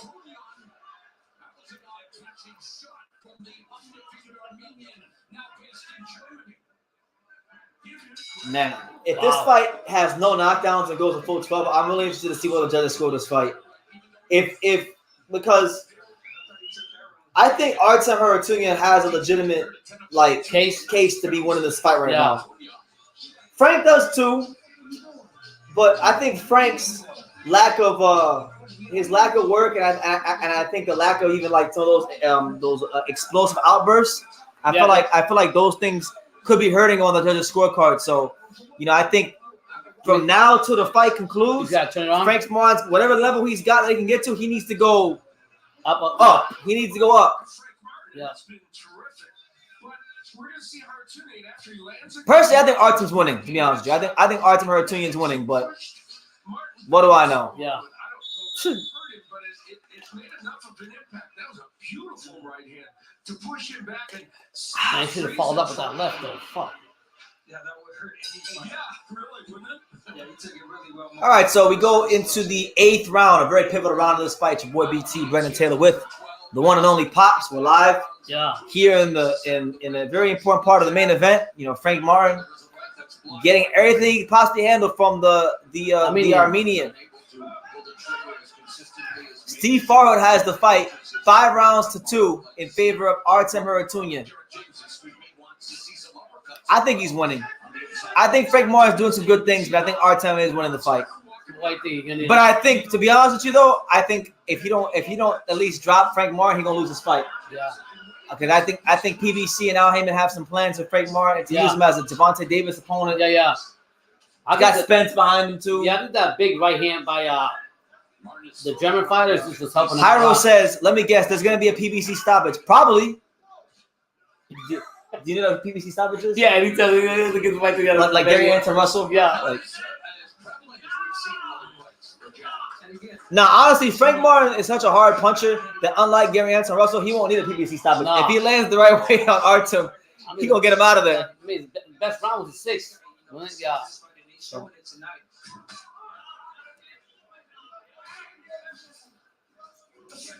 There you go. Good up jab there from Frank Martin.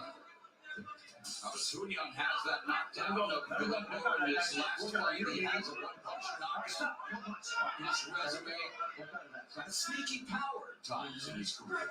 Yeah, but knockout against Molina, it was a great moment for him. And And you know, I said before he's not going to left hook. Oh, There you go. that Good shot. right hand to the body again from Artem Damn Harutyunyan. right, he's helping him out. If he wins that fight, if he beats Martin, it's because of that right hand. I'm sorry. Right hand blocked by Martin. It's coming up on the final minute of the 8th. Oh, nice left hook from Martin. Oh man, they're going back and forth. Yeah, we need more combination for Frank Martin. Yeah. Frank Martin got way too much explosiveness, too much punching power. He's too dangerous of a fighter to not throw more Yeah, combinations. he's go ahead and get up the high. Come on. Oh my God, That that's right, why. man. I'm telling you, if you lose that fight, it'll be that right. Good kind of left hand from Frank Martin. That little right uppercut to the body is what's got Frank Martin. It's keeping him honest. People respect on him. It's why he's not in that pocket as much as he probably wants to be.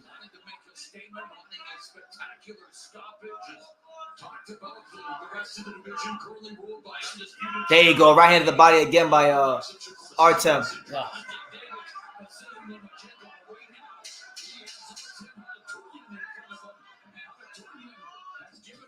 Another right by oh, I'm not sure what Frank Martin's got to do, but he's got to find a way to limit that punch. that right. He hasn't done it all. He hasn't done it all fight. That right uppercut to the body is Brandon, killing him he hasn't- every single time. He hasn't done it all the whole fight. He's not gonna do it now. That's what. Remember, we always watch when we watch a fight. The fighter's got to gain a fighter's respect. That Artem- right hand is keeping Martin away. Artem has the German boxer. Artem is the best German boxer since. I'll say he's the best German boxer since Arthur Abraham or Felix Sturm. He's doing his thing. Has Martin won 5 rounds? I don't think so. I don't think so. Hell no. No, I his don't best think round so. was a 6, and that right hand was keeping him away, keeping the respect of Martin. I don't think Martin's winning 5 rounds. Nah. See, how far has this guy up by 3 shots? I don't think you can. I don't think Martin has thrown enough effective punches to win most of these rounds.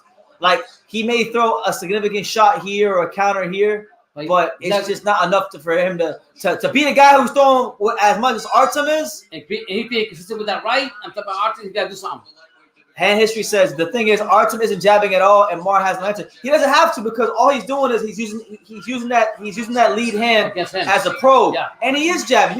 You guys act like his left hand's non-existent. He's throwing that jab when he needs to. It's just Not as often. he's throwing it to set up the right. Yeah. You know your right hand is good when you're landing and throwing it so much that people Yeah. who watching the fight are saying you're not jabbing at all. Yeah, but they don't have an answer. The thing is, Martin doesn't have an answer for that right hand. This is To the a body, to the face. this is a precursor of what's gonna happen to Errol Spence in 2 weeks. Oh shit, it's gonna be worse. I mean, we still got a couple more rounds. We're to the championship round. Yeah. Martin still got a chance to put him out. So yeah, you can't tell me that as far after 7 or 8 rounds that Martin has thrown a lot more punches than or landed more punches. than- MEZBX says you and Steve Farr need some new glasses. No, I don't. Steve Farr don't want to be on that bullshit, but I don't think he's on after this fight. I think he's got the right guy winning. Some of the times is and I don't want to say it this way, but we as fans sometimes become biased to certain fighters. I like Frank Martin. And I like Martin too. I'm a Frank Martin fan. I think I can still pull it off. I'll be honest with you. Like Brendan said, he's a more athletic fighter. He should come out, throw more combinations. He's got the time to make. To be honest, Yeah. I want Frank Martin to win this fight so we can get one of the fights I want to see the most in boxing. You know what that is? Who? I want to see Frank Martin versus Gervonta Davis. That'd be a fun fight. Yeah. That's 2 explosive southpaw power punches. Yeah. Frank Martin kind of pissed me off this fight. Like I respect his discipline. I mean, he talked too much. I think maybe talking too much before the fight too. No, be confident. But I'm just Yeah. saying, like, But maybe he didn't realize how much of how good this guy was going to be in front of him. You know.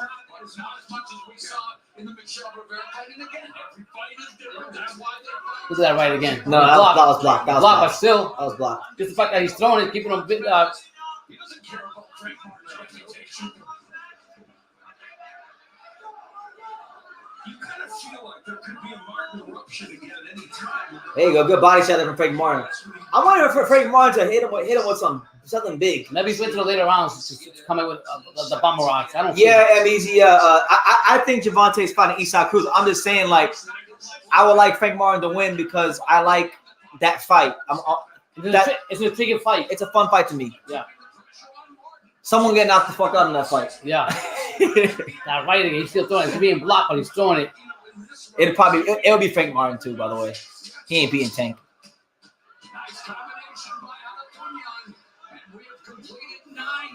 Like Frank Martin has too much firepower to be sitting back and suffering from Tevin Farmer syndrome. You know what Tevin Farmer syndrome is? Yeah, it's when you don't throw a punch and try to win a fight against a pressure fighter. What they got so far now? Larry Liston got a 7-2. For who? Yeah, Steve. I think Steve Farhood's scorecard's okay. I'm not mad at it. I mean, that right. One thing I will say about that German guy, that right he's throwing, I haven't seen the answer from Martin. Eddie Rowland says. He looked a little worried. Eddie Rowland says AJ joined. AJ joined, and now Frank Martin is hesitating like he's Anthony Joshua. Just stop him.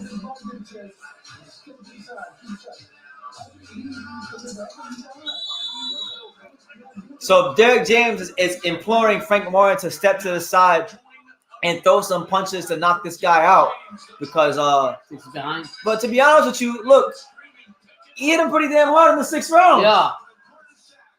Oh my God. Here we go. Yeah, there you go. Oh, Open up. Go. Frank Martin coming out throwing some heavy, sharp left hands around 10. That's what I'm saying, man. Frank Martin got too much heavy artillery to be sitting here fighting like being conservative, man. He just told him being too conservative. Just told him, turn it on. That's for fighters waiting on no pop like Tevin Farmer and Michael McKinson. Yeah. They gotta be conservative. Yeah. Oh, it's headbutt. Accidental headbutt. So, as you guys know, with Southpaw and Orthodox, these things generally tend to happen, and it's happened here again. So let's see if that plays any role in this fight going down the stretch. It's round 10 for those of you who don't know. We're in the 10th round, 12-round fight. So good left hand to the body there from the Ghost, Frank Martin. He's turning it on now. It looks like turning it on. Good right hand from Artem. Yeah. Sharp left hand from Frank Martin. Or jab, I should say. Not a jab. Frank Martin beginning to work behind that jab. 2 jabs from Frank Martin. Another jab from Frank Martin. Okay. This is more like it. Yeah. Thank you. Wow. It's about damn time. Frank Martin's starting to work behind that jab and put the combinations together. No more of this conservative bullshit, man. Got too much firepower for that. And he's actually got he listened to Derek and stepping to the side and going on the side with his punches.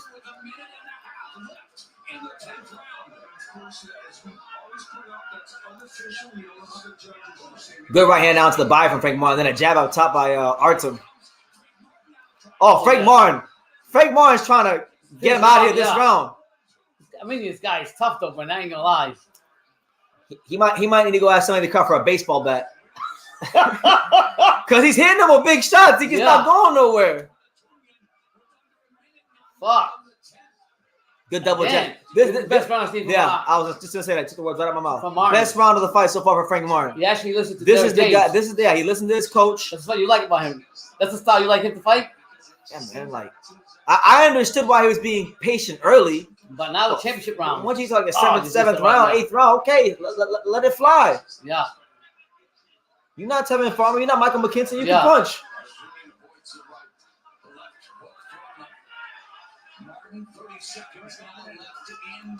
Last 30 seconds here in round 10. Yeah, Frank Martin won this round. Beating the shit out of Artem in this round. This is by that. If he can keep doing this the rest of the fight, he'll win the fight. He'll find a way to win.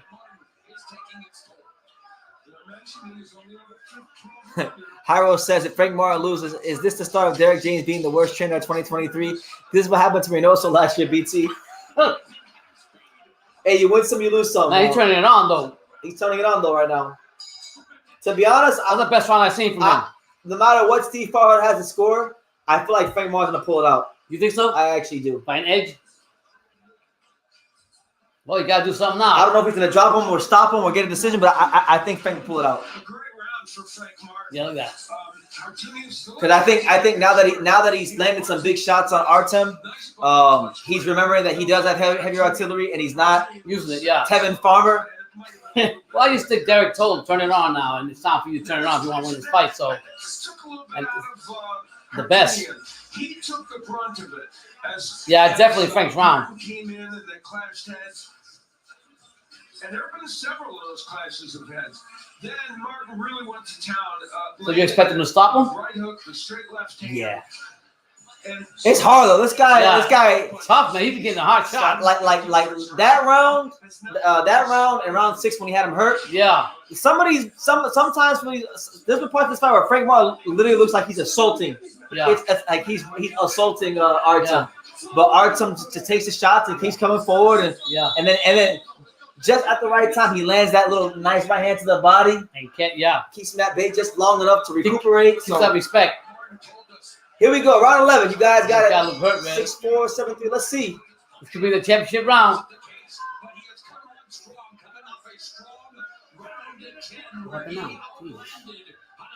I'm not gonna lie. If Frank Martin pulls this off, I really want to see him fight Isan Cruz. That'd be such a great fight.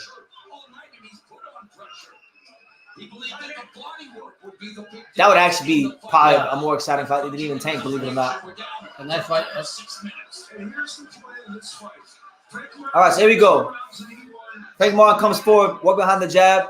Artem Harutyunyan lands the right hand that grazes Frank Martin. Frank Martin comes with the uppercut that grazes. He's trying to finish. Artem, he's trying. Yeah, listen, these punches got bad intentions on them. Yeah. Interesting. Yeah, there was ever a dominant round for Martin. It was definitely the last round 10th. And Frank Martin keeping his fight in the center of the ring right now. Nice fight. He's a block, but still he's trying with the left. He's trying with the left and coming out with the right.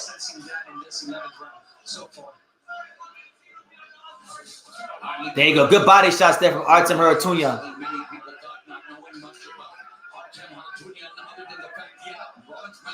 You have to be ranked number 8. He's got a good fight.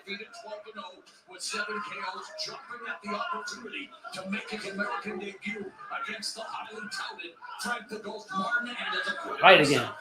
Another right hand from Harutyunyan. Yep, you're right. Frank Martin working. That's another for Frank. In this round, as this fight goes on, he's been working a lot more consistently behind that jab. Yeah. And it's opening up everything else and allowing him to be the explosive monster that he is more often. Yeah. Give credit There's to the right hand from Artem again. Yeah.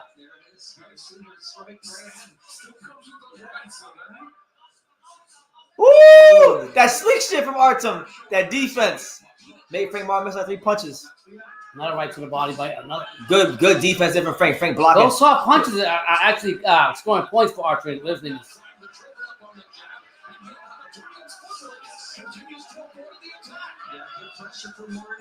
Good jab from Frank. Frank Martin's trying to pick him off with that jab.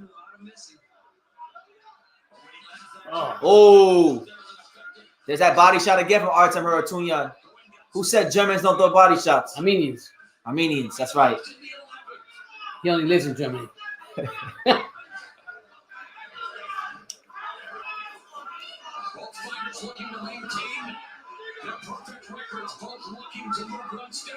"37 seconds left here in round 11. And there's that right uppercut again to the body from Artem. And then left hook up top from Artem. Okay.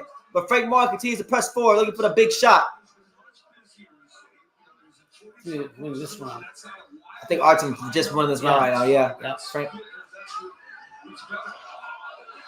No, that's a slip. That's a slip.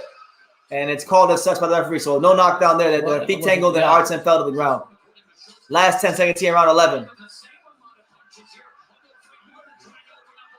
Oh! Still stood up. Wow. So Frank Martin, It was a further slip. he landed a big flurry of punches towards the end of round 11. And stumbled Artem's him. legs buckled. He almost fell down. He stood up. And fought back. What a That's fight. crazy. We see. Did go down. That was when their head. Oh, did? Oh no, that was a slip. That was a slip. But watch Okay. this one. Then there was a moment later in the round where we all. It's not gonna be a good fight. Martin landing a nice left. It was the right hook. The right hook. Buck. Him getting there with a beautiful Straight left hand. Yeah. hand and a Jesus. right hook that- Look at that. Another fight would have touched the He ground. was smart to not touch the, like he could have like touched the canvas with his Yeah. glove. He had this guy's The smart, presence of man. mind. He had a presence of mind. Yeah. Derek James saying let him up. Yeah, he did actually. When he saw him Buckles, he got Frank forward. should have ran at his ass. Yeah. He should have ran at his ass and started teeing off on him. Yeah. It's a damn good I fight. think Martin's gonna pull it off though. I think he's gonna pull it off. I think Frank's gonna. Because he had a stumble. He should have gone for the kill. Now, if that would have been Crawford would have gone for the kill. There wouldn't have been no stumbling. It's one of the best fights of the year, actually. Yeah.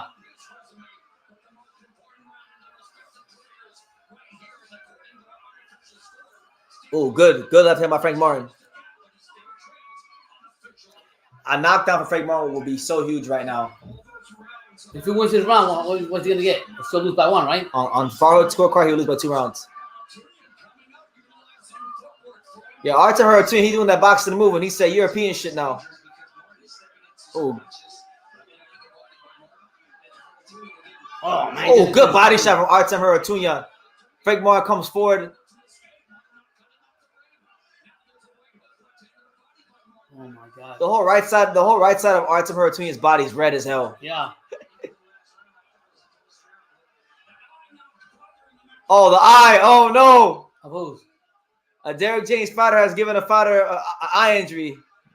Sometime we heard that one before. Yeah.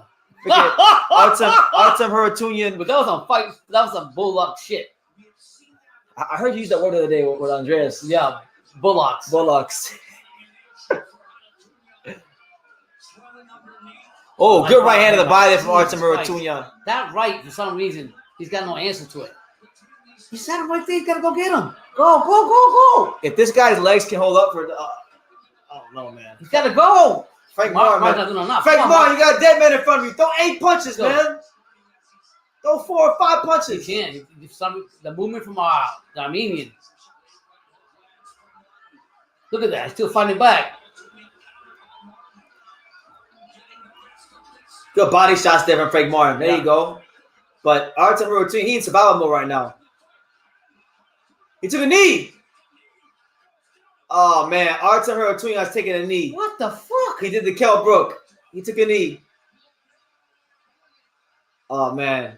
He lost the fight now. Yeah, Right? I told you he's going to pull it out. He's going to pull it out. He might stop his ass right now. How the fuck did that? It's body shot. It's probably the body shot or something. Where is it? Oh, yeah, that body. 30 seconds, man. What you looking? Come on. 30 seconds of pain, man. Hold him. Hold on to him. Tie his ass up. You don't see how I clinch in Germany? Tie up, man. That's a bad boy right there. Frank Martin coming to put your ass. Last 10 seconds. Can Frank Martin get the stoppage? Oh, my God. But I'll tell you this, though. If he takes that knee and he wins this fight, that's going to be looked at as a smart decision. Because he made Artem, because sometimes he may feel that he may have built up a big enough lead to where if he takes the knee, he would have doesn't hurt him. Okay, I got you. Holy Personally, shit. What you got it? Well, you guys got the final score. It's been a great fight, though. Yeah, like Barry Hunter said, you got to be a soldier, man. Yeah. You're a fish in the water. I think they're going to give it to him. But man, Artem Harutyunyan, win, lose, or draw, his stock shot to the roof in this fight. Yeah. He fought. We never knew. None of us knew who the hell this guy was from nowhere. We didn't know him from Adam. All right. But even if He Martin, fought all his fights in Germany. hey, even if Martin wins this fight, would his value still go up or still be the same? Fighting this opponent, like, how would you? People who nitpick and are fanboys of other lightweights are gonna say Frank Martin sucks, but I'm gonna say, in my eyes, his stock went up. Yeah. But with me, because this is the hardest kind of opponent to fight. These low risk guys, you don't know nothing about them. And this guy was tough. This guy was an Olympic medalist. Yeah, he crazy amateur experience. Can punch in both hands. Yeah. He's a good fighter. So he probably went down because he knew he felt that he was ahead.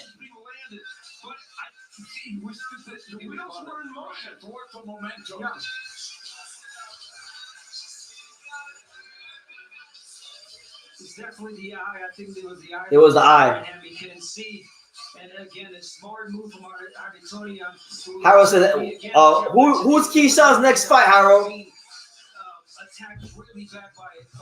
All right, I'm not going to read the comments because I know some of you guys are a bit ahead of me, so I don't want my reaction to be ruined. So if I don't respond to your comment, you know why.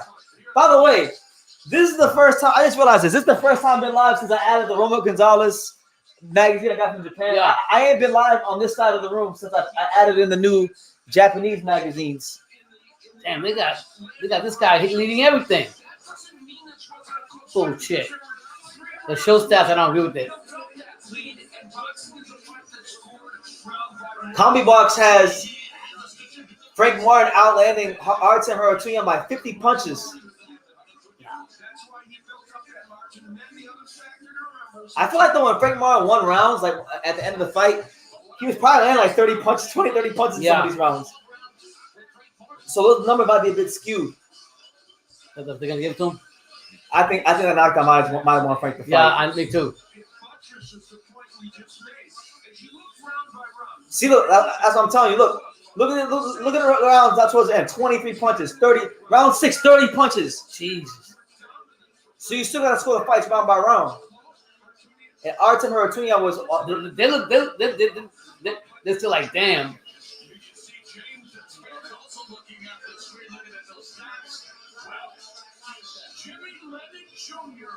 It was a good fight either way. It's a great fight. Yeah. I enjoyed it. Ladies and gentlemen, after 12 rounds of action, we have a close but unanimous decision. That means Frank Martin. Score totals. Judge at ringside, Steve Weisfeld scores about 114 to 113. Judges Max DeLuca and Tim Cheatham both scored about 115 to 112. Fair scorecards. All three in favor of the winner. He is now undefeated. He is now the winner of the WBC Lightweight World Title Eliminator, Frank the Gold. So there you have it. Frank Martin. He pulled it off. He pulls it out. He pulled it off. Gotta give it to him. It's a tough opponent. I mean, what a hard fight. Those are like the hardest fights to win in your career. Yeah. Those higher risk, lower They reward were guys. biting their nails though. Spencer and Derek James, they're biting their fingernails. Come on, man. But just barely here tonight. Let's go to Jim Gray. All right, Morrow, thank you. Shout out to Martin. Congratulations. A terrific fight here. You really had to rally. What was your thought process going into that last round? Did you feel as though it was going to have to be a 10-8 round or a knockout? No, I just knew I wasn't like active enough as I normally am. There was some shots I seen, a lot of shots that I could have took, but it was just like my reaction time just wasn't like on point tonight. Was this a much more difficult fight than you had anticipated?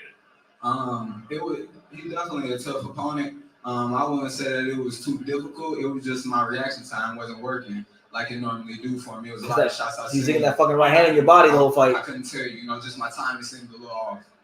I wonder why. You get on track there in the sixth Yeah. round after probably losing. I haven't seen the scorecards to my vision yet, but in the sixth round you got on track. Were you surprised that he survived that and then came back in those following rounds as well as he did?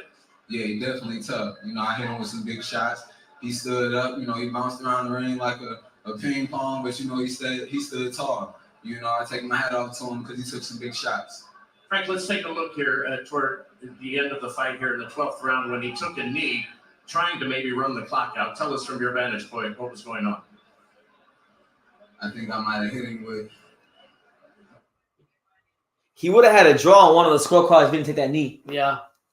But man, That was a good fight all the way around. Respect the Martin. You say you're gonna pull it off, and I was like, this is gonna have to fight. The thing is, like, I felt like once you start letting his hands go, he just had too much heavy artillery for that guy. Yeah. How he done it earlier. Down the stretch. Yeah. Like.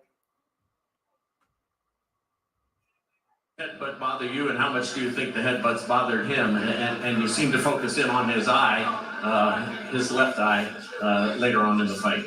The headbutts wasn't effective to me. I didn't get him to touch anything. He didn't get me touched from headbutts, so it wasn't throwing me off or nothing like that. All right, Frank, we're going to look forward as we always do here in boxing. A lot of folks in this division. What would you like to see happen, and where would you like to go next? I just got to, rank higher with getting this belt right here. So, like before this fight, I still want all the champions. You know what I mean? Don't let one, off performance fool nobody, so I still want all the top guys. Frank, congratulations. We're going to talk to What do you mean by that? Who is your promoter here this evening. He's going to have a fight coming up on the 29th. His promoter, Earl Spence. Artem here first. Your thoughts on the decision?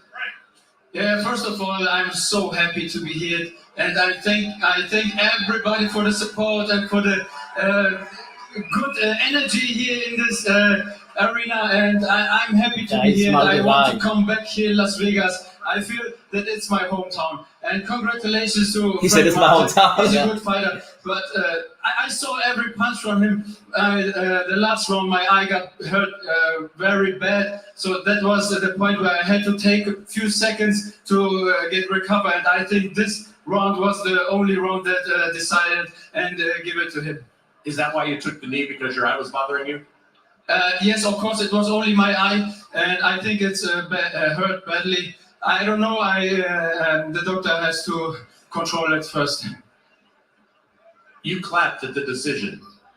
Did that you were clapping with the decision? Does that mean you agree?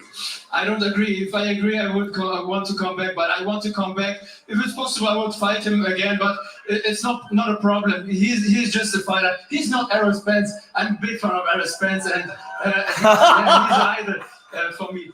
And I want to see. I want to go further. My plan is to become a world champion, or at least fight for the world title. Maybe against Devin Haney or Gervonta Davis, I can go up one weight class. It's not a problem for me. I'm so happy to be here, and I want to come back. Thanks to everyone. Biggest check. Thanks to the WBC, for Showtime, for Hamburg, for Germany, for my Armenian people, and everybody here in the. No, Al Heyman? Thank you. You did a great job. Thank you. Do you think Al Heyman? No. All right, here's Errol Spence. Well, you know, I'm in the farm. Talk about your fight. We got 2 weeks to go before you take on Terrence Crawford. It's the fight you've been waiting for an awful long time, the fight of a lifetime. How are you doing with your training and with the camp, having moved here to Las Vegas? Training been going great. I'm ready to fight, ready to put on a great show. On one side of the ass beating. You need to work on now as you close in on this final week. How are you doing with your weight, and how are things going in camp? My weight doing good. It's doing fine. My weight is doing bad. I won't be here tonight. So my weight's doing well. Training's going well. I can't wait. We're down to 2 weeks, and I can't wait to get the show on the road and fight. When you've been waiting for something and anticipating it so long, is there a different set of apprehension, a different set of butterflies and nerves? Definitely make you focus. It definitely makes you focus. Like, let me see. I ain't had sex in probably like 8 weeks. I'm usually at home. I had Airbnb for probably like 10 weeks. So, and I came out to Vegas 3 weeks earlier. Usually I come out like the week of the fight. So this is making me 100% focused, and I'm ready to show everybody why I am the biggest, the big fish, stretch season man down. Everybody know that. The grave digger too. And we're going to see a lot of the insight through All Access. But Terrence Crawford go beat the dog shit out of this dude. Study and continue to study Terrence Crawford in these final 2 weeks, or is it more about what you want to do? It's more about me working on myself and just making sure that, like, the kinks in my armor, making sure that I take control of them. And we've been going over a lot of stuff, like, it's keeping my chin down, keeping my hands up, and just being defensive and responsible and just staying focused throughout the whole fight. Spotlight will be on you July 29th. You and Terrence Crawford. We look forward to it over at T-Mobile there in Las Vegas. Best of luck, Earl. We'll see you during the couple of weeks leading up. Thank you. I appreciate that. Everybody, make sure you tune in to come to the fight. We're going to have a crawfish boil come July 29th. Oh, shit. Harold Spence. All right. We look forward to it. I like his demeanor, though. He's totally do that. Some parting shots from a very calm, Yeah. very calm, very focused, and apparently, according to him, a very sexually abstained Errol Spence Jr. So What happened? it is what it is. Yeah. But it's your boy BT, Brendan Tittle, the untouchable, True School Sports That's Empire right. with Pops. First and foremost, let me tip my cap to both competitors in the ring tonight, Frank Martin and Artem Harutyunyan. They fought their ass off tonight. Yeah, Both of them did. First of all, we'll start from the Artem side of things.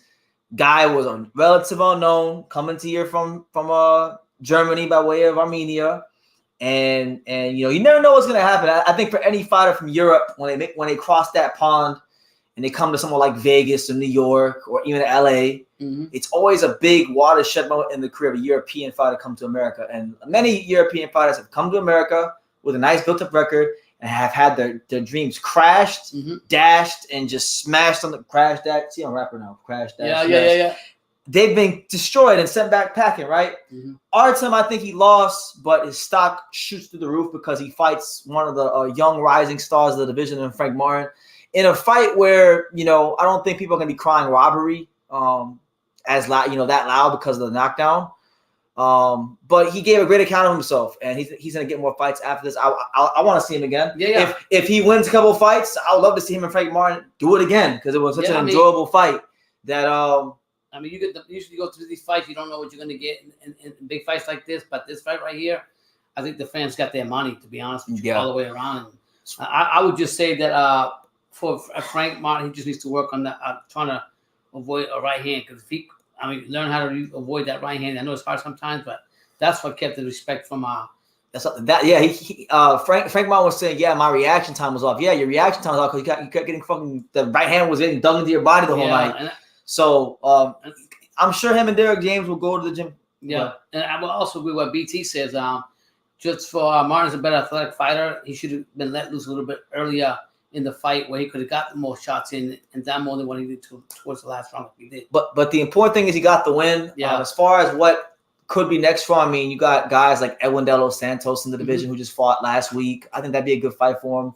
I'll tell you this, man. I know PBC is going to probably try to angle towards the Isaac Cruz Tank rematch. Yeah. What I really think they should do is they should let Frank Martin fight Isaac Cruz. And the winner. I want to see that fight. And the winner of that fight can go fight Tank. Yeah. Because that fight to me, Isaac Cruz is going to be. And it's going to make a money fight because both fighters going to, we got a pressure Mexican fighter coming forward. You got Martin who's athletic. He's got power. It'd be a great fight too. Yeah. Rico Ransom says, these so-called top boxers better stop sleeping on unknown guys. Well, tonight was a great reminder because oftentimes, guys, I do get discouraged with boxing and how it is and some of the things I experienced covering boxing. But tonight was a great reminder why I love boxing, because all the hype that someone like Frank Martin has been garnering, right, and earning through his performances and his association with Earl Spence and Showtime behind him. The great thing about boxing is no matter how good you are, no matter how much on your high horse you are, there's always someone around that corner who's coming for your spot. And the thing about it is, Martin came into this fight talking. We talked about it before the fight, but he was talking about he was going to make a big statement on this fight. He did win the fight, but I don't think he made a great statement like he said he was going to do.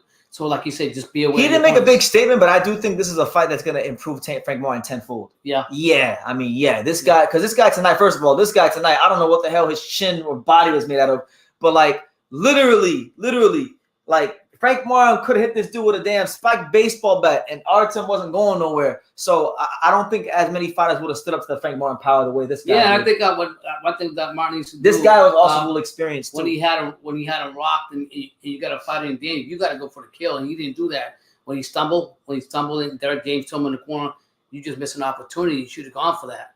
Yeah. But like you say, he'll learn from this. Oh yeah. He'll learn, bro. He'll learn. Hopefully, God willing, I would like to see Frank Martin against Isaac Cruz. But you know what? I know it won't happen. I remember Chris Colbert said he wanted to fight Frank Martin. I still want to see that. Yeah. I thought that'd be a fun fight, but that's not happening either, right? Yeah, so we'll just have to wait. So we'll see how it goes. My man Shakur Marriott asked the question, where were the angles from Frank Martin? He was not active enough. I think the angles weren't there because, first of all, the game plan early in the fight, from what I could see, it looked like the game plan was to stay defensively tight and look to counterpunch this guy early and don't give him too much to hit early on. And that's what happened early on, right? But see, in doing that, what wound up happening is he allowed this guy to build up such a great attack going to the body that I think it may have took more gas out of the tank than Frank wanted going into the middle and later round. So Frank had to kind of manage his stamina more than he probably would have liked to. And then, just so he could finish the fight strong, and he finished the fight very strong. Yeah. So that's why I feel like the angles weren't there from him. But you also got to give credit to this guy. This guy, another reason why the angles weren't there is because he was pushing Frank Martin back the whole majority of the fight early on. Mm-hmm. So listen, man, Artem made a name for himself tonight. If we didn't know his name before this fight, we damn sure know it now. Yep. And that says a lot for a guy coming from Europe, because a lot of times these European fighters come to America, get their ass beat, and we don't remember them. But like, and probably for him fighting somebody like Brendan said over here, and he's got a great attitude about everything. Like, Yeah. I like his demeanor. When I watch the interviews, I like his demeanor. He really believed he could win. Obviously, you know, it's very difficult being that he's the B side. And what he said, Martin is no Errol Spence. but he said, yeah, he said Frank Martin, he ain't Errol Spence.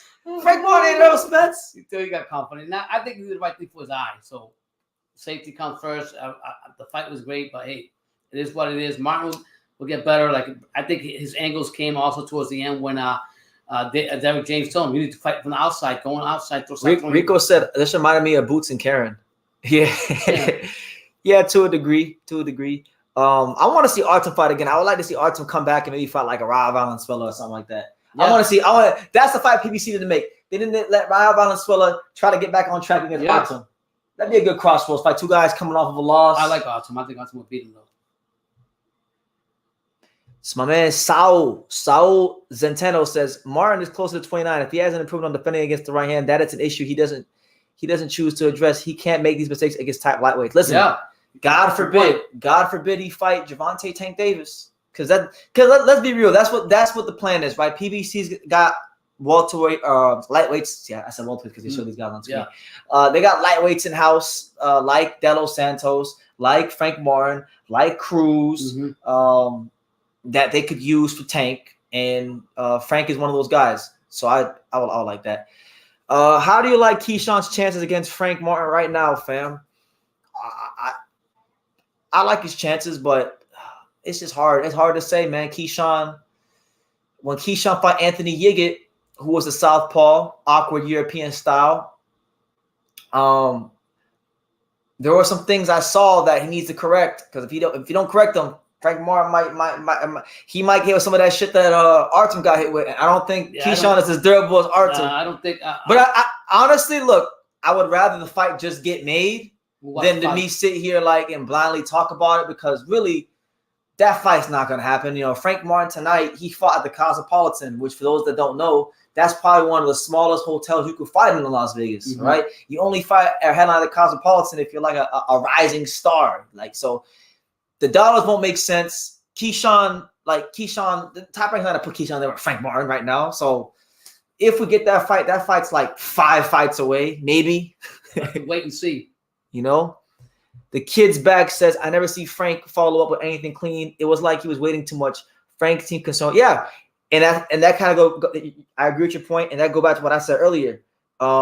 Frank was his game plan earlier was to stay defensively tight and look to sharp shoot down the middle, the straight left hand. That's what I saw. But while he was doing that, my man Artem was sticking that right hand to the body over and over again. And it wasn't like no little pity pat. It was in it hard, and they had bad intentions behind it. And you know, Frank, that took some gas out of Frank's tank, so he had to regroup. I think he learned from this fight. I mean, you seen before the judgment came out with the scorecards, you could tell Errol Spence and Derek were they were worried. They weren't confident that they won that fight. Apparently, according to Ghost, Derek James apparently told Frank he lost that fight. Yeah. Because he was telling to the last 12 rounds, you step it up and go in there. So they both look concerned. So I mean, it's just an eye opener. You can't just sit back. And I think a lot of it has to do with Derek James, because once Derek James told Martin to let loose, he became more aggressive. But I'll tell you this, man. These lightweights, they better just enjoy their time now, because this lightweight at Top Rank, when he gets to that level, and it comes time to fight him, I know what you're talking about, Abdullah Mason gonna beat the shit out of all these guys. Yeah. I really mean it. I really mean that from the bottom of my heart. Abdullah Mason is gonna beat the shit out of all these guys when he gets there. You'll see.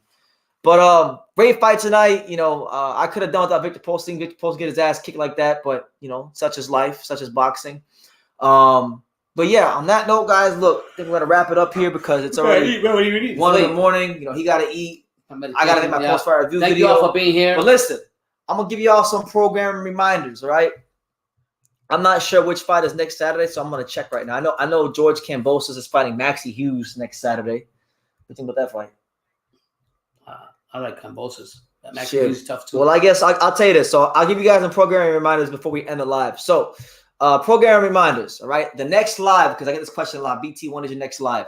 I'm not gonna be live tomorrow, Monday. I'll be live Tuesday. Tuesday I'll be live. Not sure what time yet, but I'll be live Tuesday. The next live fight reaction will be next Saturday. Was it Saturday? Next Saturday, we'll be live for George Kambosos Jr. as he looks to get back on track and win the IBO, the prestigious IBO lightweight title against Maxie Hughes. That's the only fight that's really on next weekend. And then 3 days after that is the granddaddy of them all, the holy grail of boxing, the fight we've been talking about, the fight that we started to GoFundMe for, went to Japan, and then Inoue pulled out with an injury. Inoue Fulton, okay? We live for that, 6 a.m. in the morning here in the States, probably even earlier, all right? And then, 28th, we got Sneesa Estrada versus Leonela Udica, and then we got Crawford Spence on the 29th. So that's pretty much what we got going on the rest of July. Getting back to it, and so I'm gonna answer like 1 or 2 more comments, and then we're gonna wrap it up. Hand History Vault says, BT, what are your thoughts on Jermaine Ortiz versus Frank Martin? I mean, Jermaine Ortiz can't get no fights with nobody from Top Rank, so fuck, why not? I think honestly, that's probably one of the I've never for once thought about that matchup.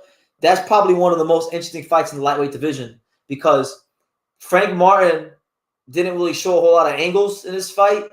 And the thing with Jermaine Ortiz is super athletic and he's tall and he can box and he's got respectable pop. I think Jermaine could outbox Frank. Good fight. Be a hell of a fight. Good idea. MEZBX says William Zepeda. Oh my God, what a fight that would be. William Zepeda, probably the premier volume puncher in the sport right now. One of them, he's top 5 volume puncher in the sport right now. Yeah. A guy like him would have Frank Martin doing a lot of defensive maneuvers, and Frank Martin would have to actually fight a lot earlier in that fight. Like, he couldn't, if he fought William Zepeda, he couldn't do the I'm gonna sit there and I'm gonna.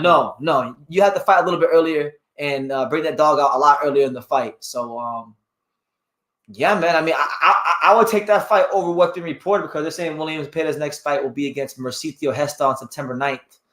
Mercitio Hesta is gonna get the shit kicked out of him. And Mercitio Hesta really is lucky that he fought an Asian Jojo Diaz. And Mercitio Hesta has lost every time he's ever stepped up.